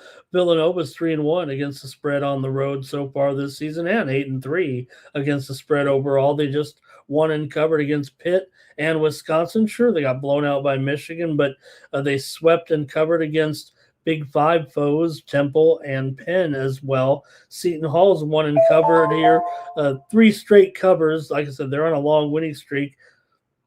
They failed against Central Connecticut as an 18.5 point favorite, winning by 16. But Seton Hall been real hot here of late. Villanova's kind of had the edge in the series overall, but they've won last year all 3 meetings, including a conference tournament meeting. But at Seton Hall actually got the money as an 8-point dog. Here, though, they're favored by 1.5. Last year, they were, like I said, the underdog in that game. So let's see what you have in this one between Villanova and Seton Hall. Villanova's 0-4 to the under on the road. But don't let that stop you. Let's see what we got here. Seton Hall under for Kelly. Greg says he likes Villanova to win this game outright. Robert likes the over here. And Greg says Villanova's underrated. Yeah, you could say that again. I agree with that. All right. I think for me in this one, though, I'm going to go with the over in this one between Villanova and Seton Hall. Maybe the numbers, maybe the totals don't reflect that too much here. Like I said, Villanova's been pretty steady here, but the steam came in on the over, and I'm going to go with the over in this one. That's it for the college basketball. We've got a big NHL card. Hope you like hockey here. We did have some nice winners yesterday here on the Morning Steam Show, including St. Louis and Tampa Bay. We had the under in that one. We also had the Kraken yesterday on the puck line, right? We do have Kraken or we have the total? Trying to remember. But we did have the under in the Columbus and Kings game. So let's get to it here. Like I said, there is one late afternoon game on the East Coast, 4:07 Eastern, 1:07 Pacific. Pittsburgh and Toronto is going to start us off with, there we go. There it is. Pittsburgh and Toronto here. Toronto $1.30 total. 6. Yeah, it might be 6 over 15 for the most part. Maybe 6 over 20 in this one with Pittsburgh taking on Toronto. NHL action here for Tuesday. Pittsburgh 15-11-9. Toronto 15-15-8 and 5 coming in. Both teams kind of struggling here of late, although I should mention these two teams met twice already this season. Toronto won them both. They won at home 4-3. They won at Pittsburgh 7-2 here, and they've had the better of this series for sure of late. Toronto has done the job here against the Penguins. Toronto's 13-6 to the over as a favorite, and Pittsburgh 13-9 to the over as an underdog. But this series, man, Pittsburgh has gone 1-8 straight up in the last 9 games overall, and then 1-6 straight up in the last 7 games against Toronto. 4 of the last 5 in this series have gone over, although Toronto's had a few unders here of late. Pittsburgh also 3-7 to the under in their last 10. Meanwhile, Pittsburgh's 13-9 to the over as a dog, and Toronto's 13-6 to the over as a favorite. I gotta think this one's going over. I mean, they just played that game here a few weeks ago with 9 goals in the 7-2 win for Toronto. In fact, Toronto has scored outscored them 11-5 in those two games. Give me the over in this one with the Penguins and the Leafs here on Tuesday. And I'll check the goalie computer as well. Make sure these goalies are right. Let me know if they're not. But I don't think we have any confirmation here in this one with Skinner and Woll. But if anything, I think Woll is probably more likely to be in there. But I'm sure it'll be just fine. Woll, 5-4, 2.46 goals against, 92% save percentage. I'm going over, though, with this one. All right, here we go. 4-3 Pittsburgh. He likes them as their road. He likes their road record here so far this season. 8-5, pretty good considering that. They've had some struggles, but Toronto still 10-5 at home. Toronto just 4-15 on the puck line, but it's a low spread, so a low money line. Philly Eagle Flyer like the Kraken. Likes the Leafs and over in this one. Robert likes the over as well. Kelly says Pittsburgh's going over. They probably partied because of Crosby's record the other day. Sounds like a good reason to have a beer if you're a hockey player. 2 goals each in regulation as a parlay. Hockey players love their beer. I know that. Here's the Stars taking on the Red Wings. NHL action here for Tuesday. Stars, $1.30 favorite. Total 6 and is it 6.5? Do I have it wrong there on screen? No, it could be 6 over 15. Feels like here in this one right now. I'm going to update that on my sheet here. So, the Stars have won 4 straight. The Red Wings have won 2 straight, and they've been hot as well. As one of the better games of the day here for sure. Dallas 25-7-5, 13-2 on the road. Detroit, meanwhile, 21-13-3, 11-7 at home, 7-2-1 in their last 10 games overall coming in. Gibson's confirmed here for the Red Wings. They're 7-2-1 in their last 10, and Gibson's been hot here so far. Look, he hasn't been great with the Red Wings so far, but it's starting to look pretty good here. Gibson's won 7 straight with a 205 goals against and a 93.5% save percentage coming into this one. But Dallas has kind of owned the series for sure.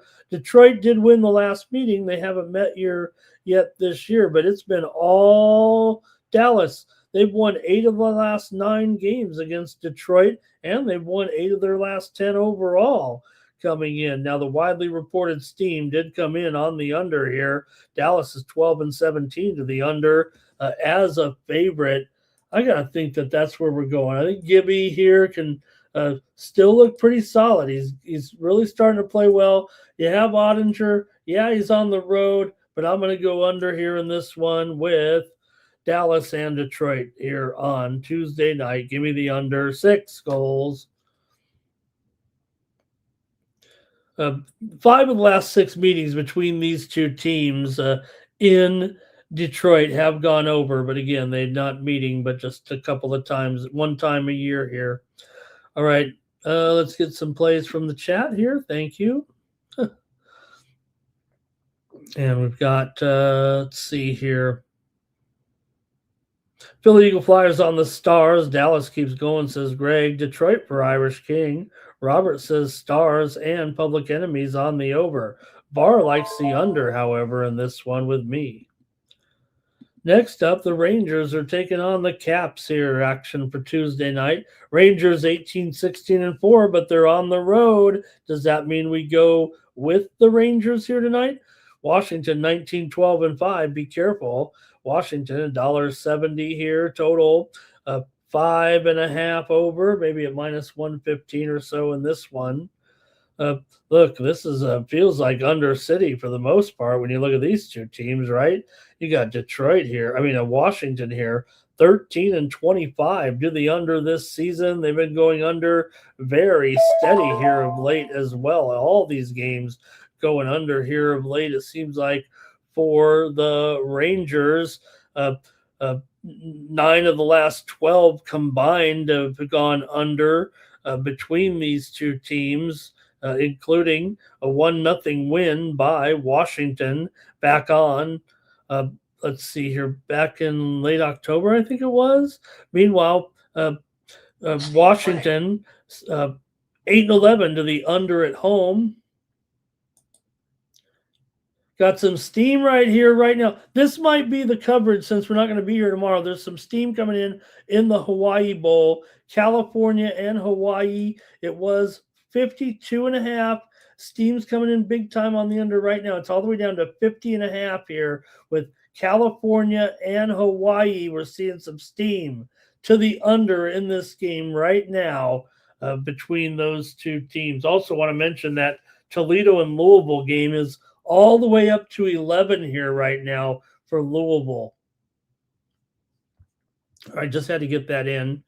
But let's see here, Rangers and Caps in this one. Feels like pretty steady under. Rangers always going under, although mostly it's at home when they go under, actually.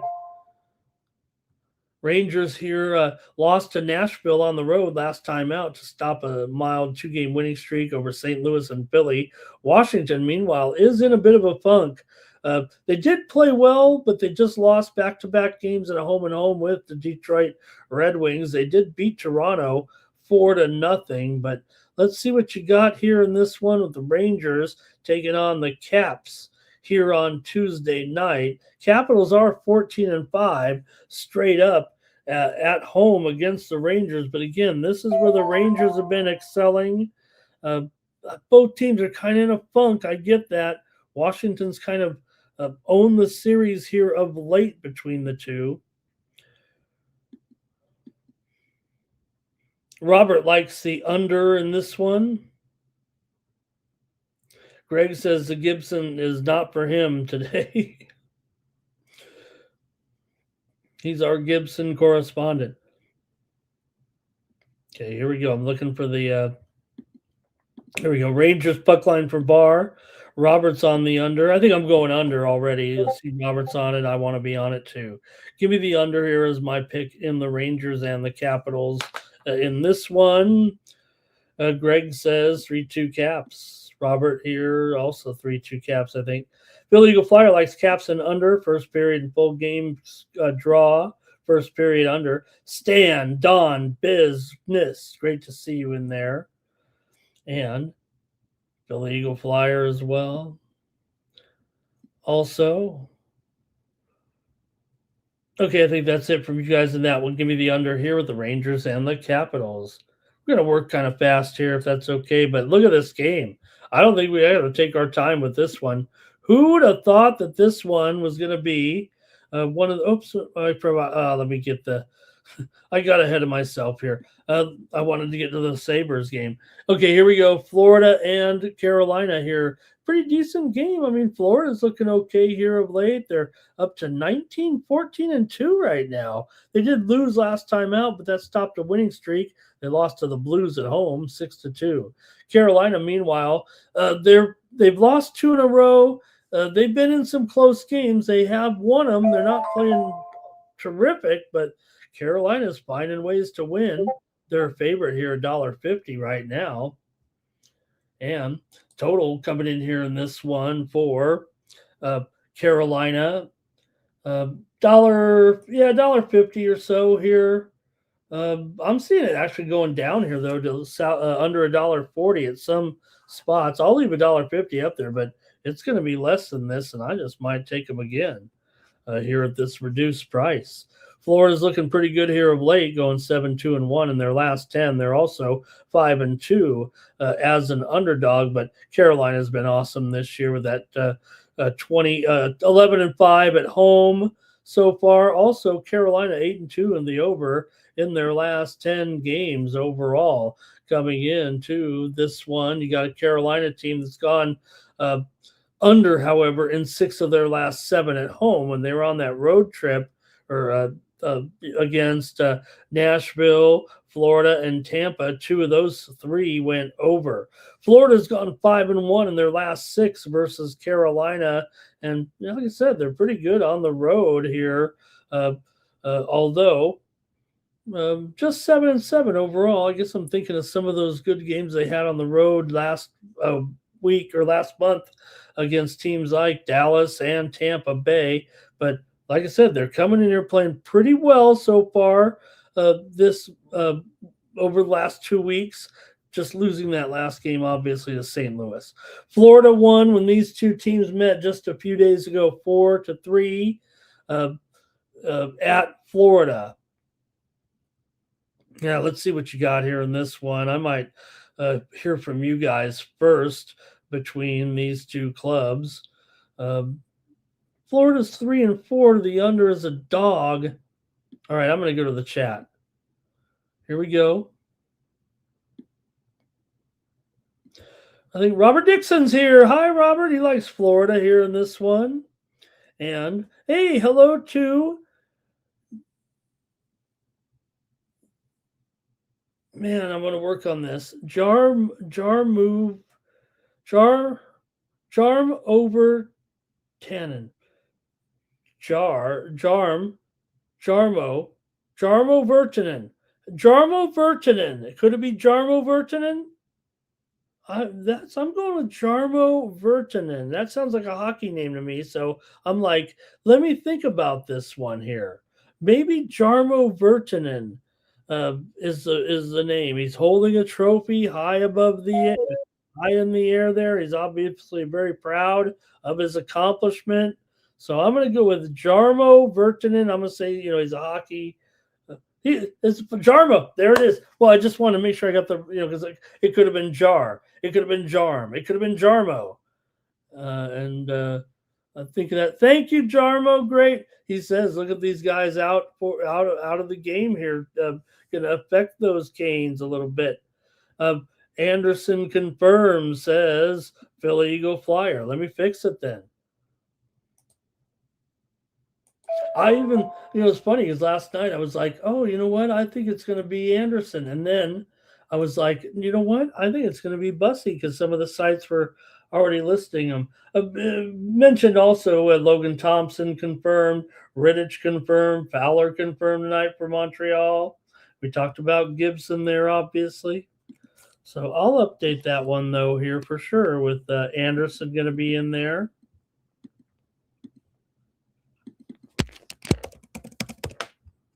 And we better move it to $1.40. That might be why the lines moved down, right? Because Bussy's been so hot. So let's see what you have, though, here now with this one, with Florida and Carolina going in this one.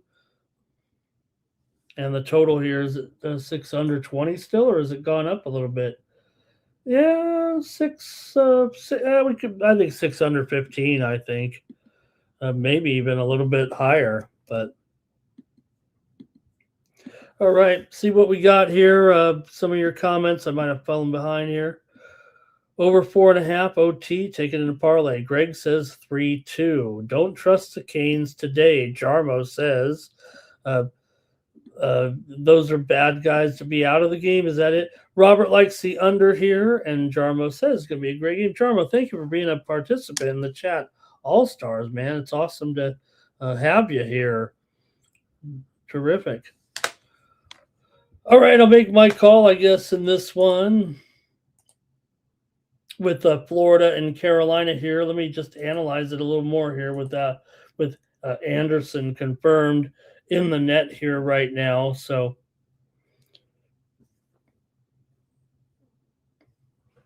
all right, like I said, Carolina here pretty strong to the under here at home. They were going over big time earlier in the year at home, but now it's been almost all unders here of late. So I'm going to go ahead and take the under in this one with Florida and Carolina.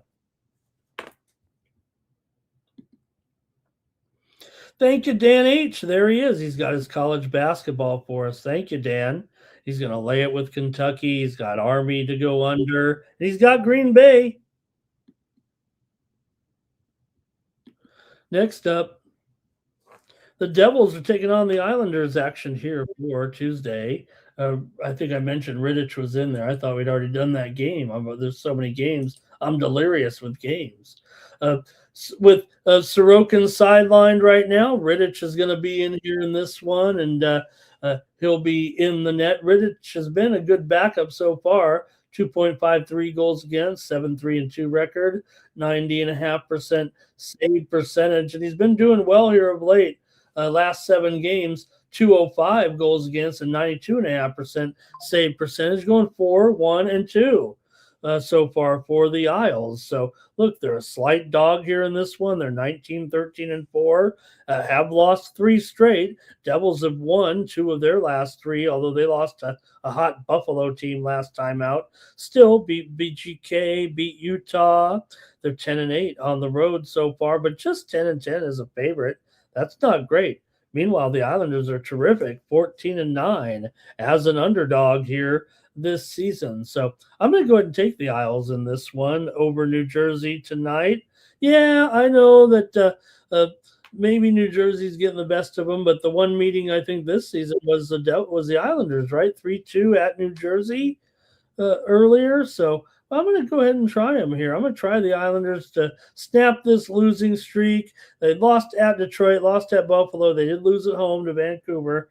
No excuses there, but I'm going to go ahead and try the Islanders in this one over the Devils at home.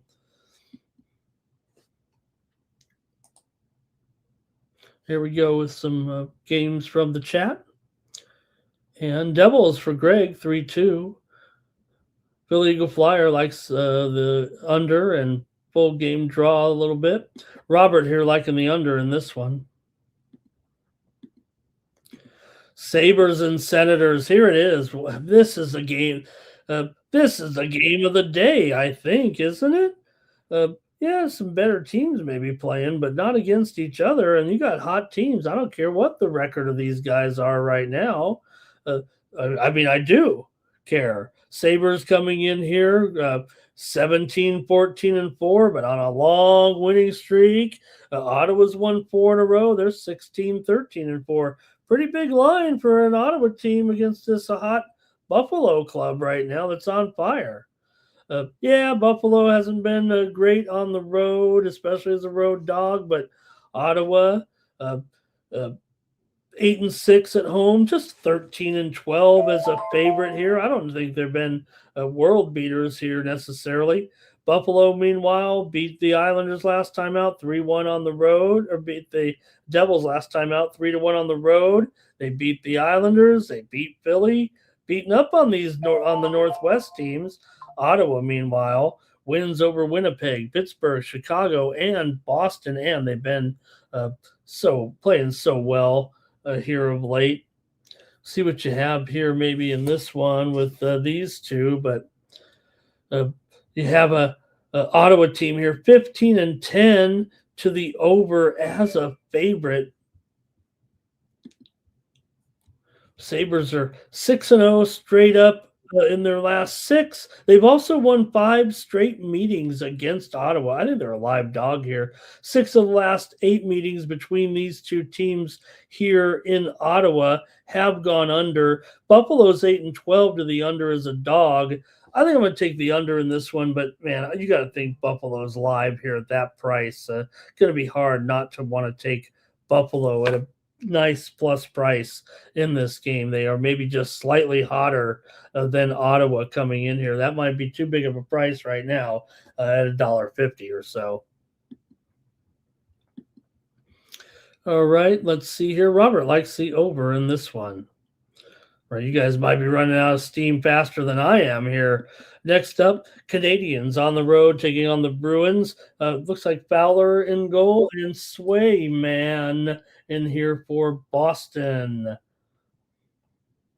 Don't think of anything confirmed with these two here yet, but Fowler's starting to, he had one bad game. I mean, come on.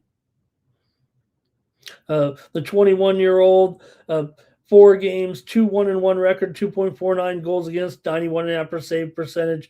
Not too worried about the one game he didn't look that good because he shut out Pittsburgh, remember, 4-0. Came right back and did it. So Fowler, the youngster here, looking good. They're 19, 12, and 5. Boston's 20, 16, and 1 coming in, but they've lost 3 straight. Montreal did lose last time out to Pittsburgh, but that was in revenge for Pittsburgh for that 4-0 win by Fowler. Montreal still 9-3 on the road. Boston 12-7 at home here right now, and this is basically a pick 'em.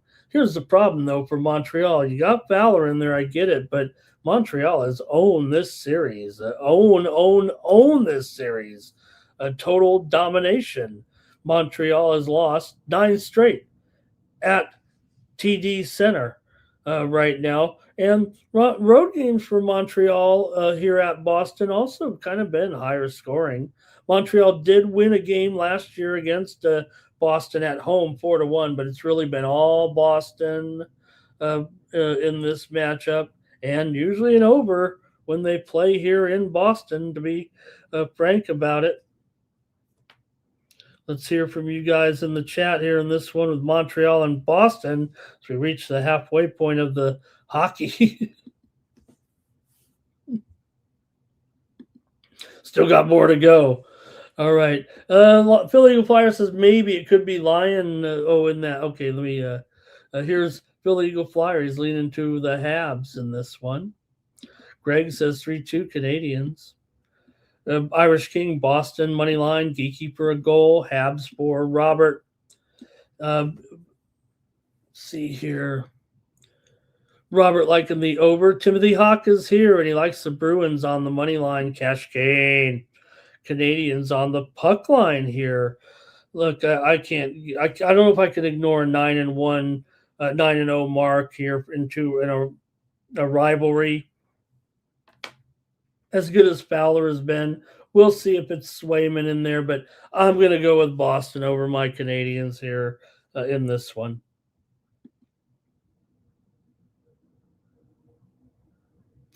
Next up, the Predators are at the Wild here. Makes sense.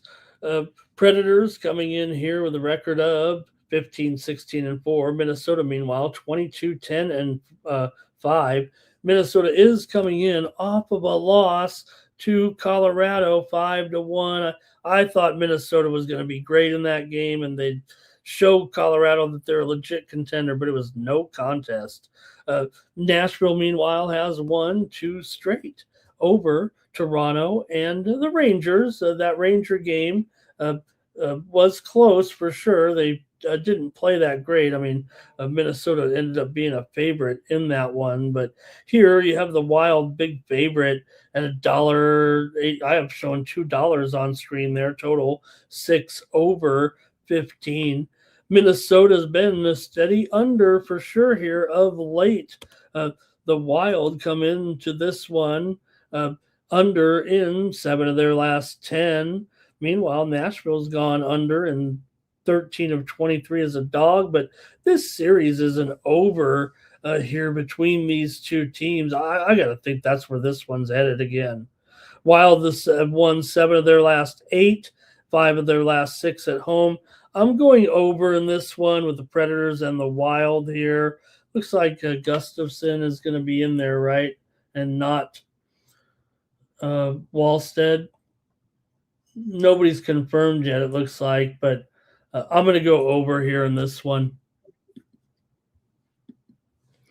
All right, Irish King says Minnesota money line and Boldy for an anytime goal.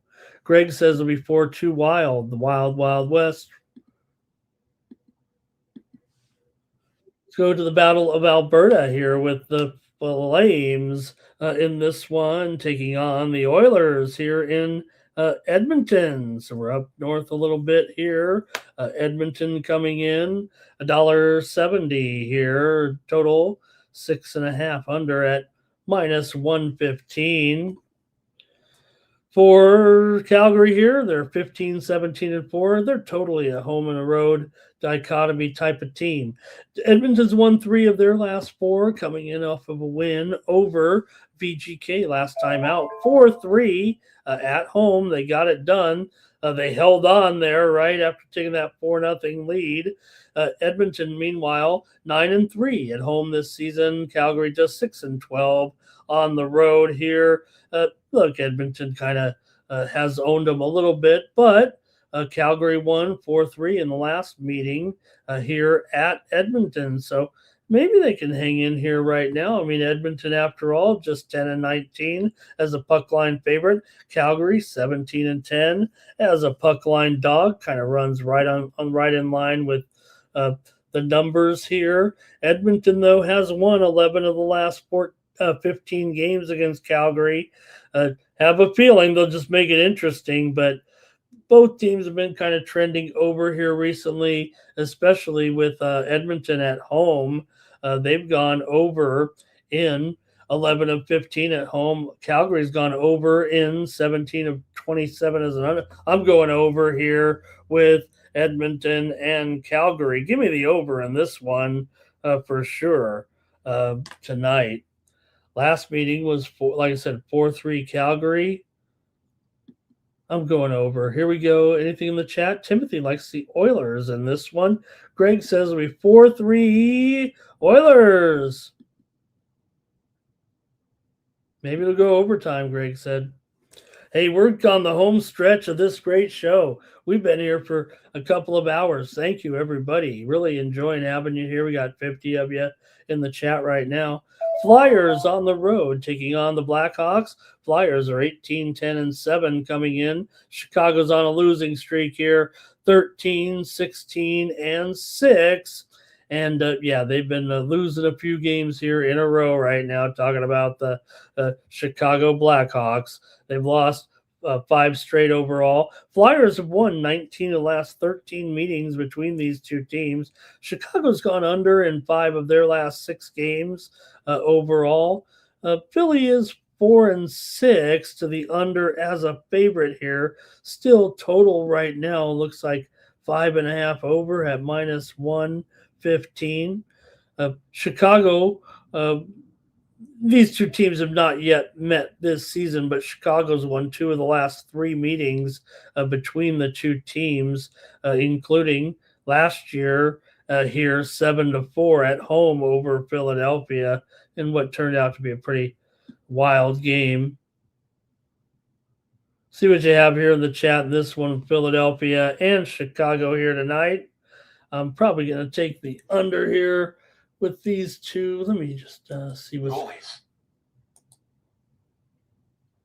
the goalie updates coming in. I'm showing Urson and Knight here. I'm going under. Yep, I'm going under in this one with Philly and Chicago tonight.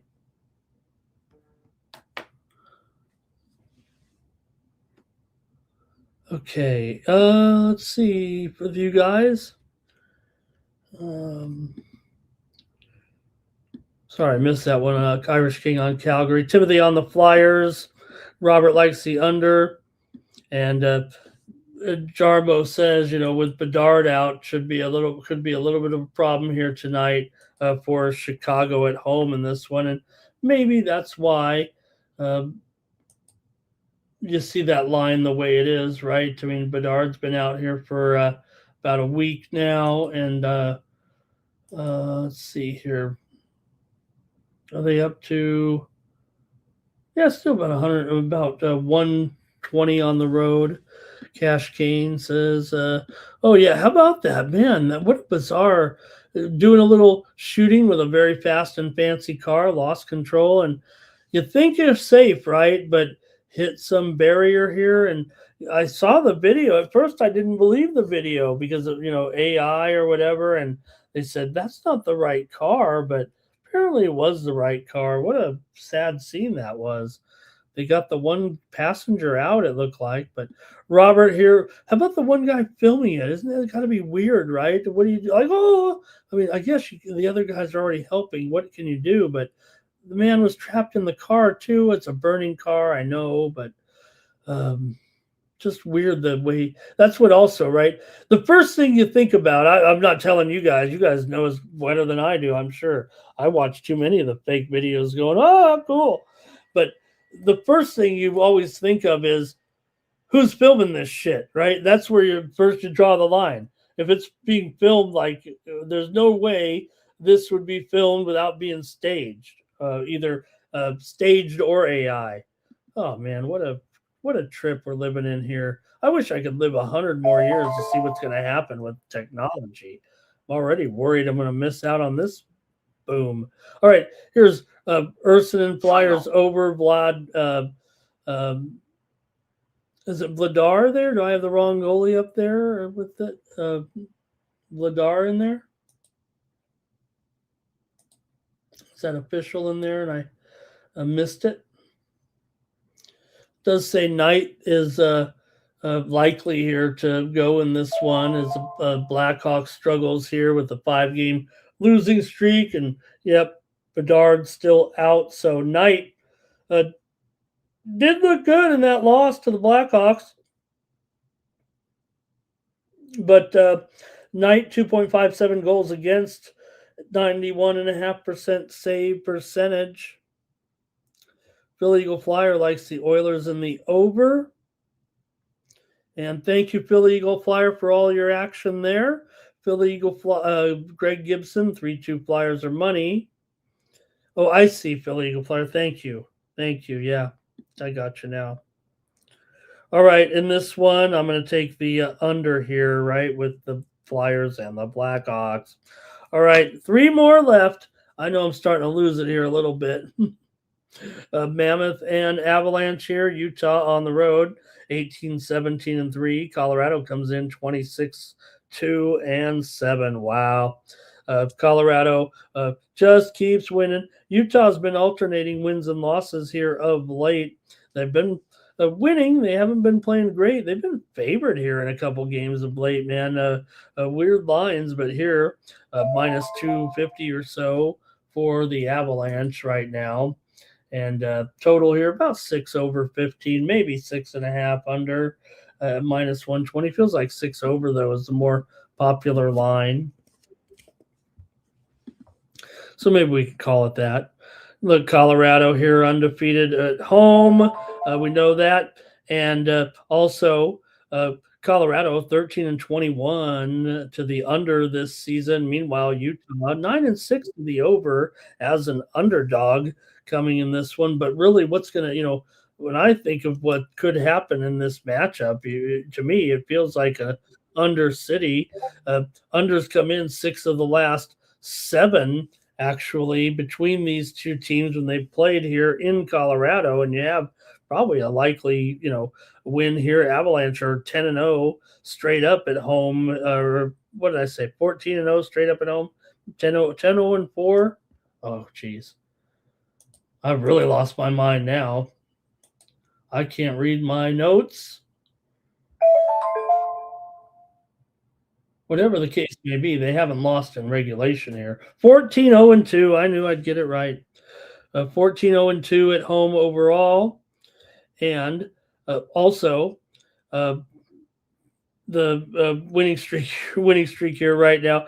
Utah actually did win the last meeting between the two teams 4-3 in overtime. Utah won it at home. So there is that. But I think between these two teams, I mean, you got a Colorado team that's consistently going under, and Utah's been going under here of late as well. So I'll take the under in this one with Utah and Colorado. Give me the under in this one. All right, we do have some comments here. Avs roll the steam. Thank you, Philly Eagle Flyer. Greg Gibson, 4-3 Colorado. 95% chance to win at 4-3. Philly Eagle Flyer, puck line, team total over. Third period, team total over. Could be 6-3 Colorado, says the Irish King. Cash Kane says they'll find a way to get some wins. And Cash Kane and Avalanche on the money line. And Greg says, even with as much as Colorado, right? The Colorado is plus 4 units this season, basically up 3 3/4 units at home, and almost about a break-even proposition on the road, just slightly profitable, interestingly enough. Robert here, Utah Moneyline. Good morning to Abel today. Welcome. Philly Eagle Flyer. Utah is no good in the first period, still on this, but on the opponent, no goal first period for a couple of weeks now. I don't even know if I said it right. All right, let's move on here. Getting a little winded with the Sharks and the Golden Knights in this one. Sharks come in 17-16-3. Vegas 16-8-10. When is Eichel going to come back? Is it today? Because they need him back. They've lost 3 in a row here right now, and it feels like because Eichel's been out, this team is really he's still questionable. Shea Theodore, he's still out as well. So they're having a few issues here, are the Golden Knights right now. But San Jose's lost a couple in a row here. Still, can Vegas really get a puck line? I don't know if they can, actually. The last 2 games were both 4-3. San Jose did win at Vegas earlier this season, but the last 2 meetings were 4-3 in favor of Vegas. Vegas comes in here, decent record still at home, no matter how you look at it. They're 7-4-5. They're the kings of the ties this year. That's why you got to give the Sharks a chance. It feels like Sharks are 2-8 to the under in their last 10 games overall, but Vegas is 8-2 to the over in their last 10 coming in. The Sharks have lost 9 straight here in versus Vegas and 5 straight here in Vegas. Boy, it's going to be hard to hang in there. 4 of the last 5 meetings between the 2 teams have gone over, and we are looking at a 5.5 here. So, oh no, we're looking at a 6. What do I have on the screen? 6 under 15. Okay. Well, both the last 2 meetings did go over here with the 4-3 score there, certainly. So let's see here with with those 2. I'll try it. I'm gonna take San Jose here plus 1.5. Give me the Sharks here. All these games are close here, even with Vegas, huge favorite. Let me get San Jose. I think they're a little bit of. Are they a little bit of plus? No, they're minus. Minus money here with San Jose, but that's okay. San Jose minus $1.40 at plus 1.5 against Vegas here, with Vegas struggling a little bit right now. Okay. Cash Cane, Vegas money line. Abel likes the West Up parlay. He's got a 3-teamer coming at you tonight. Philly Eagle Flyer says it's close. He doesn't think it's close. Greg 4-2 Vegas here. Well, I'll tell you what, if Eichel does come back tonight, then I would think that maybe it's going to be pretty good. Okay, let's see here. Fowler and Swayman confirmed in that Boston game. Last up, here we go, Kraken and the Kings. Got the Kraken coming in here at 14-14-6. The Kings are 15-11-9 coming in. Kings are struggling a little bit. Kraken have actually won 2 in a row over San Jose and Anaheim. They're on a little West Coast, traveling down the West Coast here. LA coming in here, lost to Columbus last time out. We had Columbus in that one. For Seattle, meanwhile, they come in here 7-7 on the road this season. They've looked okay considering. I mean, Seattle's 7-7-3 on the road. They're 7-7-3 at home. How about that? Doesn't matter home or away with these guys. You got to figure this one might be LA 4-11 to the under at home so far this season. 240. I mean, the Kings aren't scoring enough. The Kings are getting 1 or 2 goals a game, period, right now. They can't even they can't find a third goal. I got to take Seattle in this one, plus 1.5 goals. I mean, the 2-1 might be the final score in this game. The Kings here in their last 5 games have just scored only 7 goals. right now. So I'm going to have to take the Kraken here in this one on the puck line. I think you guys are done with me here in the chat. Oh, maybe I left off the banner and that nobody typed in their play. There we go. Sorry about that. I'll give you one more second here, but I think the show's over, man. Woo! No show tomorrow. No morning steam. We're going to take the day off, enjoy the Hawaii Bowl. Thank you, everybody. I'm really so thankful to that I got 45 in here right now, but man, we get some great audiences. That's a great audience, and I get very excited to do the show every day for you guys, and really, really pleased here to be with you every day, and you guys come in here and want to listen to me, even when I'm not even coherent at this point, because this show's been 2 hours and 20 minutes, and I just keep talking. So let's end the show. Let's do the drawing. Thank you so much, everybody. The graphic just kept disappearing here. That's what That's what happened. Or have you guys disappeared in the chat? Nobody wants to take this game. You guys are tired of me, like I'm tired of me at this point.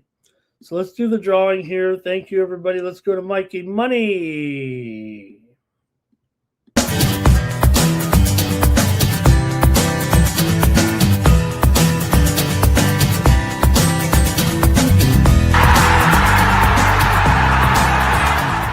Hey, it's Mikey Money here, letting you know the Sports Money team is live on Winnable. Come check out our best bets. For a low monthly cost, you get the very best bets delivered instantly to your phone by text the moment they're locked in. No delays, no missed lines, just the smartest plays at the best odds. We do the work, you get the plays, and they're sent right to your phone right when we drop them. Don't wait, don't guess, don't miss the line. Join the winning team today and start cashing tickets with Winnable. All right, we're going to do the drawing right now. Hopefully everybody's okay out there. Nobody's commented in like 5 minutes. Wonder if it's broken. Maybe I'm broken. Here we go with the drawing. The winner gets 1 free month of plays from me. Steve, Stand on Biz, Chosen One, Nuke Worker, Timothy, Steve Elepterian, Stand on Biz, AJ, Public Enemy. There's Public Enemy. Public Enemy, I'm going to put another month on. I think you're in the system. If not, use the promo code winner, get signed up. I'm not sure if I know your right address. So let me know if I screw it up. I'll give you another month in there. Thank you to Public Enemy, and thank you to everyone here watching the show. Like I said, there'll be no show tomorrow because of the holiday. Look, we got the nice holiday background up here right now. So that looks pretty weird, but looks kind of cool there a little bit with the holiday stuff there on the side. So all right, I better just go here. I think the thing's broken. Nobody's saying anything. Merry Christmas. Love you guys very much and appreciate you coming back here every day to watch me here on the Morning Steam Show. Don't forget, head on over to winnable.com/Ramon to get more plays. It'll be a light day today. Anybody who signs up right now, I'm going to just put them all the way through Christmas at least, if not the next day. So really appreciate it. Let me get out of here. I've lost my voice. We did a whole day just to get back, to get better. For the Sports Money Network, I'm Ramon Scott. So long. Cash, then we make the 100-yard dash to the window. I don't know what you thought. It's Ramon Scott running so hot. Sports make money and we make money with sports money every single day. NFL, NHL, NCAA. Stay away from the juice, we might play a parlay. It's the Morning Steam. What? Ramon Scott. Sports money. What? Wake your ass up and let's get to the money. Get to the money.